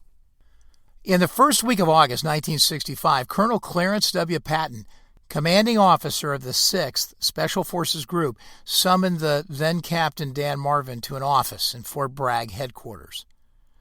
Marvin says Colonel Patton told him to meet a company man in an area adjacent to headquarters. Marvin has described this meeting in the shade of some nearby pine trees with a slender man of about 5 feet 10 inches tall. Dressed casually in short sleeves, light slacks, and sunglasses appropriate for the August heat, he flashed his ID and took me aside. He asked, would I terminate a man who was preparing to give state secrets to the enemy, a traitor in the making? Marvin, already trained as an assassin, said he would. He assumed his target would be in Southeast Asia, where he was on orders to go in December 1965. Marvin asked the CIA man who the traitor was. I was told, Marvin said, he was a Navy officer, a Lieutenant Commander William Bruce Pitzer. The agent told me that Pitzer worked at Bethesda Naval Hospital. He said nothing of a link with the JFK autopsy, and I just assumed that Pitzer was one of those sorry types that went wrong and was going to sell secrets to our enemy. The job had to be done at Bethesda before the man retired from the Navy. It was only at this point that Dan Marvin refused the trigger roll in the plot against Pitzer. He had no objection, he confessed later, to killing Lieutenant Commander Pitzer, so long as the deed were to be done abroad, not in the United States. According to Marvin, it was common knowledge in Mafia and CIA circles that Green Berets were tapped by the company to terminate selected targets in foreign countries, whereas the Mafia provided the CIA's pool of able assassins for hits in the U.S. Marvin's assassination skills, he had been taught, would be used overseas, not on our home turf. So, I refused the mission after he'd already told me the guy's name, which is not a good thing. Marvin and the CIA agent parted with the understanding that the name would be as good as forgotten by me. The agent then simply turned around and walked over to meet Captain David Van Eck, who was waiting just out of earshot, and I headed back to my office. Whether or not that agent offered Van Eck, with whom Marvin had taken assassination training with, whether he had been offered the same mission or whether or not he accepted the mission is only for him to say. Marvin would say, I have neither seen him nor heard of him these past 29 years. Dan Marvin began trying to find David Van Eck in April 1993. Following his conversion to the Christian faith, Marvin began speaking out against the CIA's and the Special Forces training in assassination. He hoped Van Eck would corroborate the assassination classes they attended together at Fort Bragg and would help him bring that evil to light. Drawing on Army orders for a training assignment that included both Van Eck and himself, Marvin provided Van Eck's Army service number in a query to the Veterans Services Directorate of the Army Reserve Personnel Center. For over a year, he got no response. In the meantime, he was given a shocking revelation. While watching a documentary on the Kennedy assassination in November 1993, Marvin suddenly felt extremely ill when he saw the name of William Bruce Pitzer flash across his screen. Pitzer's name was one in a list of violent deaths linked with the JFK assassination and cover-up. Marvin was transported back to the shade of those Fort Bragg pine trees where the CIA man in dark glasses asked him to kill the traitor, William Bruce Pitzer. a man who was preparing to give state secrets to the enemy. Marvin realized the assignment he refused under those trees must have been carried out by someone else. That could have been his Green Beret classmate David Van Eck, to whom the CIA agent had spoken next. Following the revelation of Pitzer's death, Marvin redoubled his efforts to find Van Eck.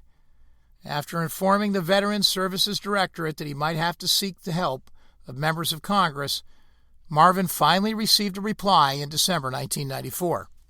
It stated their office had been unable to identify a service of record for the person concerned. Marvin feared Van Eck was dead, that there had been a second murder through a CIA double-cross. He worried that his Green Beret comrade, David Van Eck, had not only killed William Pitzer, but that he had been killed in turn and his records obliterated to complete a cover-up. However, in 1996, the Assassination Records Review Board, the ARRB, following leads of researchers, located David Van Eck. ARRB staff members interviewed him by phone. Dr. David Van Eck was by then a colonel in the U.S. Army Reserve Medical Corps. He had indeed attended the same January through April 1964 session of the Special Warfare School that Dan Marvin had, but said he could not remember Marvin. "I'm not familiar with that name," he said.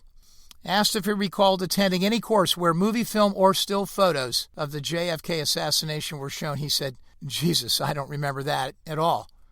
When he was read Marvin's account of their alleged encounter with the CIA company man, Van Eck said he did not recall the incident.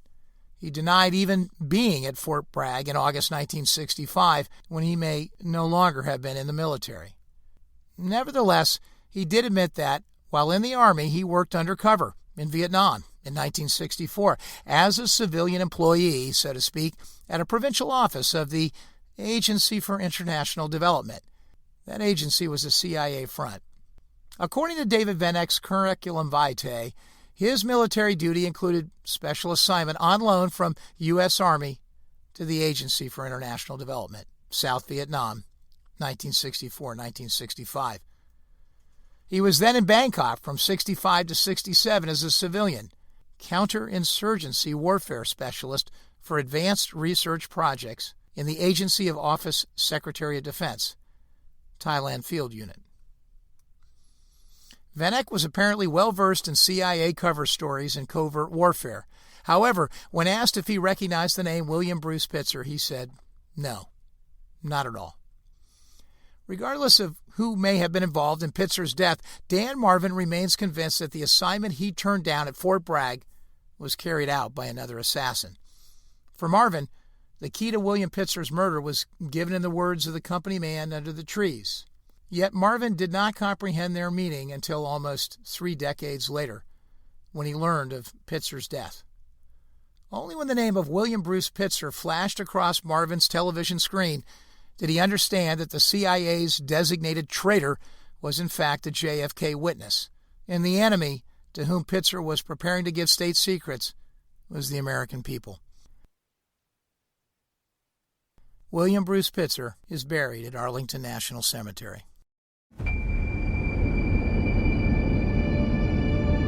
Thank you for listening to episode 98 of JFK, The Enduring Secret.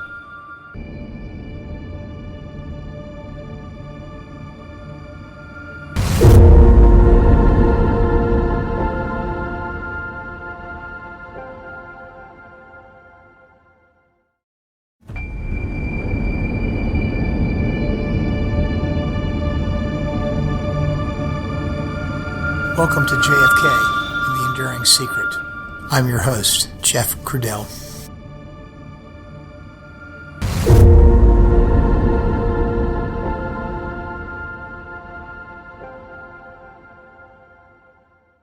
Hello, everyone, and welcome back to the podcast. Today's episode is episode 99. It's a continuation of sorts of episode 98, and it's the very last episode in the autopsy series. After telling the story of William Bruce Pitzer in episode 98, I thought I might make that same episode come alive. So, in this very last episode, you'll get a chance to feel the fantastic impact of it. so the story will continue to ring in our ears as we make the turn to other potentially nefarious elements of the assassination. And there's an easy way to do that. Both Dennis David and Dan Marvin were interviewed for the Nigel Turner film, The Men Who Killed Kennedy. Their interviews in their own voice punctuate the story that you heard from me in episode 98. But today, it just seemed right that you needed to listen to it and hear them tell this story in their own voice, and not just through mine. In episode 98, I characterized Dan Marvin's story as, well, less credible, and that comes from those who have researched this topic in a much more extensive way than any of us ever could. But I will say this, when you get a chance to listen to Marvin in his own words, well, I'm not so sure that he isn't really and truly telling the truth. That he is a man who later in life, by the time he did this interview that you are about to hear the audio from, well, that he was a man that came to realize that the sins of war that he was involved in as part of the dirty business of special operations and international assassination were wrong. I think he did pay a price for his public repentance. I think he largely may have been telling the truth. As I was putting together episode 98, I decided to leave out a part of the story related to Marvin when he met that day with a CIA agent at Fort Bragg. But you'll hear it today. It's a crazy little side note that describes a moment of his special ops training where the CIA trainers took the group through the details of the JFK Dealey Plaza shooting scenario, as if the CIA was somehow involved in its planning. And it's perhaps an even more unbelievable footnote that you will get to hear now from Marvin in his own voice. I am sure it's just these kind of statements that made others roll their eyes and wonder about the credibility of this gentleman when it comes to these topics.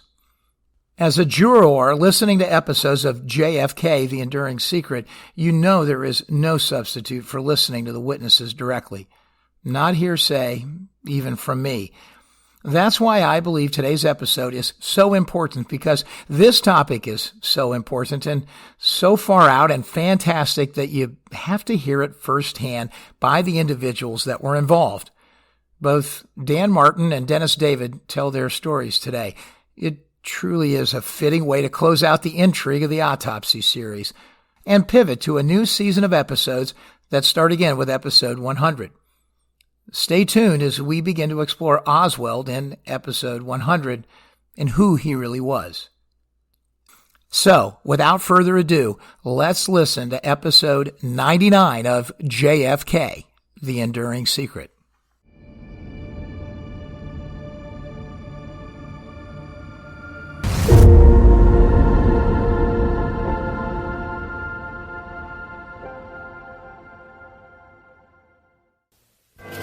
Lieutenant Colonel Dan Marvin has spent his life serving his country. A veteran of 8 combat campaigns, he earned 21 awards and decorations. 15 years a paratrooper, he served in the elite special forces, the Green Berets. Just a few weeks after the assassination, he volunteered for specialist guerrilla training at Fort Bragg. Almost all of the instruction in the guerrilla warfare school was classified. The most secret was the top secret training on assassinations and terrorism. And at that time, we went to a different building that had a double barbed wire fence around it and guard dogs in it.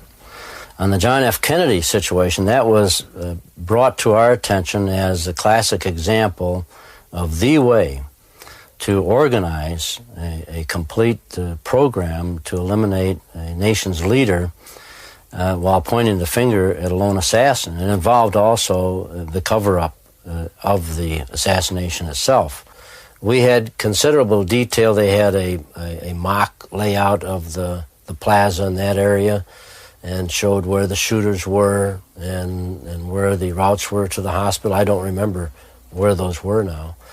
They had quite a bit of movie film coverage, it seemed like, thinking back to that time, and some still photos of the grassy knoll and places like that. They told us that Oswald was not involved in the shooting at all. He was the patsy. He was the one that was set up.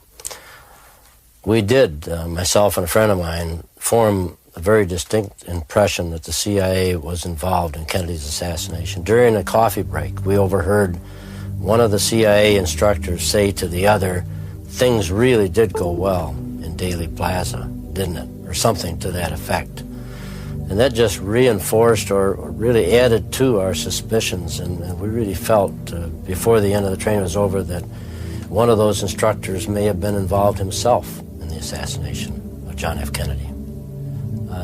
I had to do a lot of rethinking, and perhaps it's the way that soldiers of fortune are. I don't know, but I just then convinced myself, as did my friend, that it had to somehow be in the best interest of the United States government that Kennedy was killed. Otherwise, why would our own people have done it? Simple as that. At Fort Bragg, 15 months after his training, Dan was summoned to meet an official from the CIA, a company man. David Vanek, a fellow officer in assassination training, also attended. First, the company man took me aside and showed me his badge, his ID card, and he asked me if I would volunteer to kill a man, a United States citizen, a naval officer. Didn't tell me who it was at first. I assumed what he was talking about was killing a man overseas. He asked me at first if I would accept an assignment to kill somebody. He didn't give me the name, but then I asked for the name, assuming it would be, like I said, overseas. And he gave me the name, William Bruce Pitzer. Hard name to forget, really, once you hear it. And so I told him yes. And then he said, well, you have to, he started to lay out the details of it. And the details included the fact that I would have to get him before he retired. And he retired in a very short period of time, if I remember correctly, and he was stationed at Bethesda Naval Hospital. So I'd have to actually get him here in the United States. So I refused, because that wasn't the way that we were trained that this was going to happen. We were supposed to be used as their assets, the CIA's assets, for use in assassinations overseas. In the United States, the mafia was supposed to supply what resources they need for killing somebody here in the United States. So he then asked David Vanek. He went over to David Vanek and talked to him. Now, I don't know what he talked to David Vanek about. He might ask him the price of ice cream. I don't know. But I never saw David Vanek after that day. Now, that was in August, the first week of August of 1965. In November 1963, William Bruce Pitzer was head of the audio-visual unit at Bethesda Naval Hospital. A close colleague at the time was a young petty officer, Dennis David. 3 or 4 days after the assassination, I walked in to his office and I saw he was working on some film. He had a movie editor, one of those reel-to-reel that runs across the screen, and he showed it to me, and it was a 16-millimeter film of the autopsy. There were also some slides. He had some slides that he had that showed tissue slides, and also showed some slides of President Kennedy that were taken while he was on the table at the morgue. And we looked at him, kind of horrified, I guess you would say, at the seriousness of the wound. But I remember one of the things that I remembered was that we saw they had a picture of Kennedy laying on the table, and it was a front profile, if you will, or front view. And the only thing we saw was a little hole about here in the temple, and then and another photograph or another slide that Bill had showed a huge gaping hole here in the back. And so Bill and I logically assumed that the wound was a frontal entry wound, as opposed to what the Warren Commission later said being a shot from behind. Dennis left Bethesda for a new posting, but in November 1966, a colleague gave him some distressing news regarding his old friend Bill Pitzer. He'd been found dead in a pool of blood in his studio at Bethesda. The official verdict was suicide. Lying face down on the floor, a .38 revolver by his side, he had a bullet wound in the right temple. When the occupational therapist had told me this, I reminded myself, that doesn't make a hell of a lot of sense, because Bill was left-handed, and because we used to kid him all the time when playing bridge. about being a southpaw, because sometimes he'd deal in reverse. Instead of dealing them in the correct sequence, he'd deal them in the opposite way, and we'd kind of harass him about it. There are grave doubts about Pitzer's alleged suicide. His left hand had been so mangled, as if tortured, that his wedding ring could not be removed and given to his widow.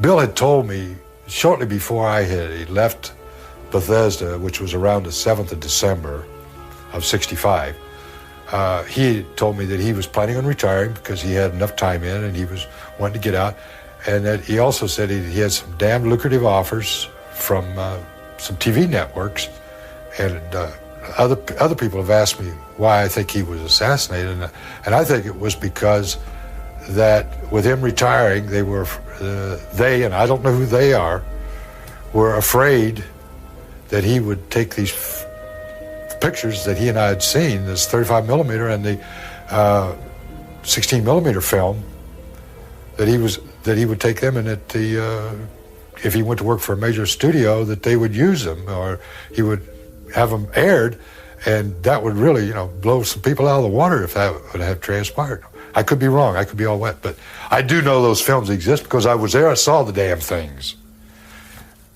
I am absolutely certain that the name that I was given underneath those pine trees of Fort Bragg, North Carolina, the first week of August was William Bruce Pitzer. I put it completely out of my mind from 1965 until 1993. And I was watching a special in November 93 about the assassination of Kennedy. I think it was a special by Jack Anderson. And at the end of that special, on the television, they rolled a list of 42 names of people who had met a violent death that were somehow associated with the assassination or the cover-up or the autopsy or something. And I was sitting there in my living room watching that, and the name William Bruce Pitzer came over the screen.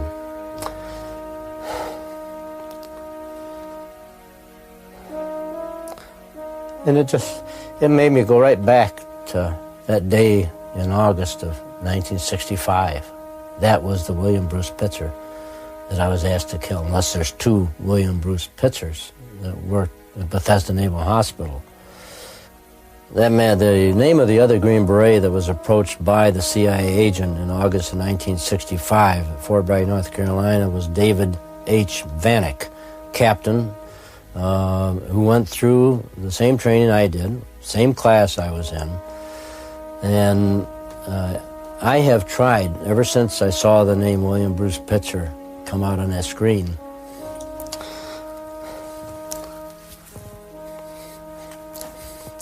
I've tried to find him. And I've been totally unsuccessful. I sent letters to the special office and the Retired Services Directorate, where they'll take a letter that you send them with a man's name and serial number, and they'll forward it to him.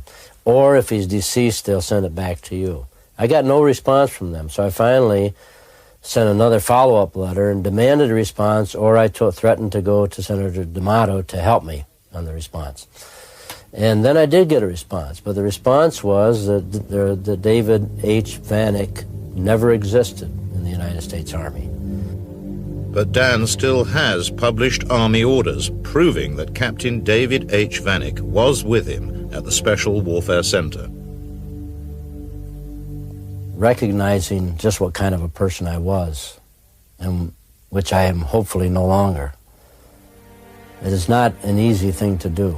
It would be easier for me to just melt into the woodwork and let my family, especially my grandchildren, think of me as kind of the friendly old giant that helps them do things and plays with them, rather than what I've done in the past. And I know that when this, if it is made public, the information that I've given will adversely affect my relations with my family. And I just hope and pray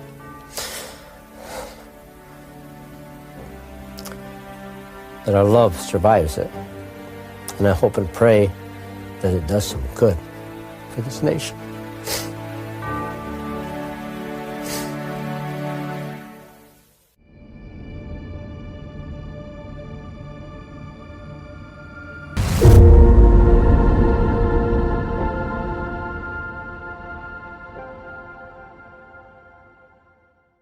With the next episode being episode 100, I can't wait to start on a brand new set of JFK assassination topics.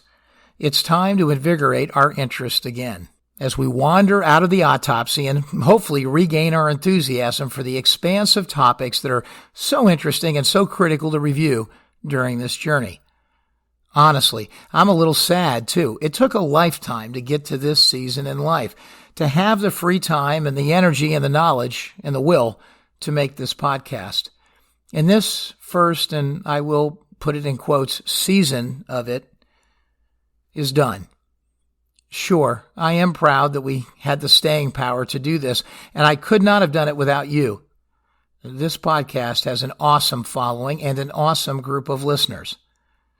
I have had so much encouragement from those of you that listen in regularly and have stayed right at it with me, and that includes all the new listeners that have accumulated along the way.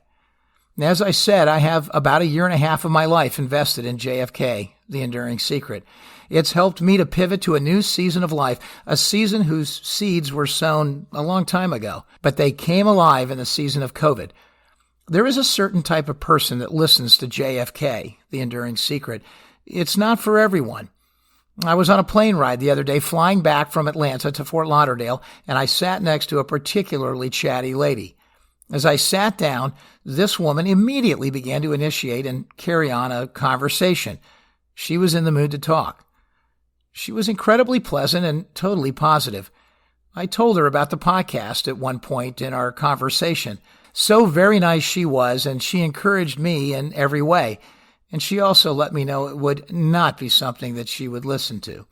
She delivered that message in as pleasant a way as you can. I had to chuckle as she was saying it. We all have different palates. Some of my good friends listened a lot in the beginning, but after 99 episodes, many of them, I suppose, they don't say this, by the way, but I think they might be thinking it, some of them want an ending. And then there are the rest of us. Sometimes this is tough sledding, and sometimes it's just exactly the opposite. It is thrilling. It's like being in the open on a snow ski slope, heading at high speed right down the mountain. So thrilling that all the work necessary to get to the top of that slope, well, it seems so worth it. Well, you won't have to wait long because the first episode of Season 2, Episode 100, will be out in the next week or so. We're going to stay right at it, and we're going to stay producing episodes as long as you'll stay with me as a listener.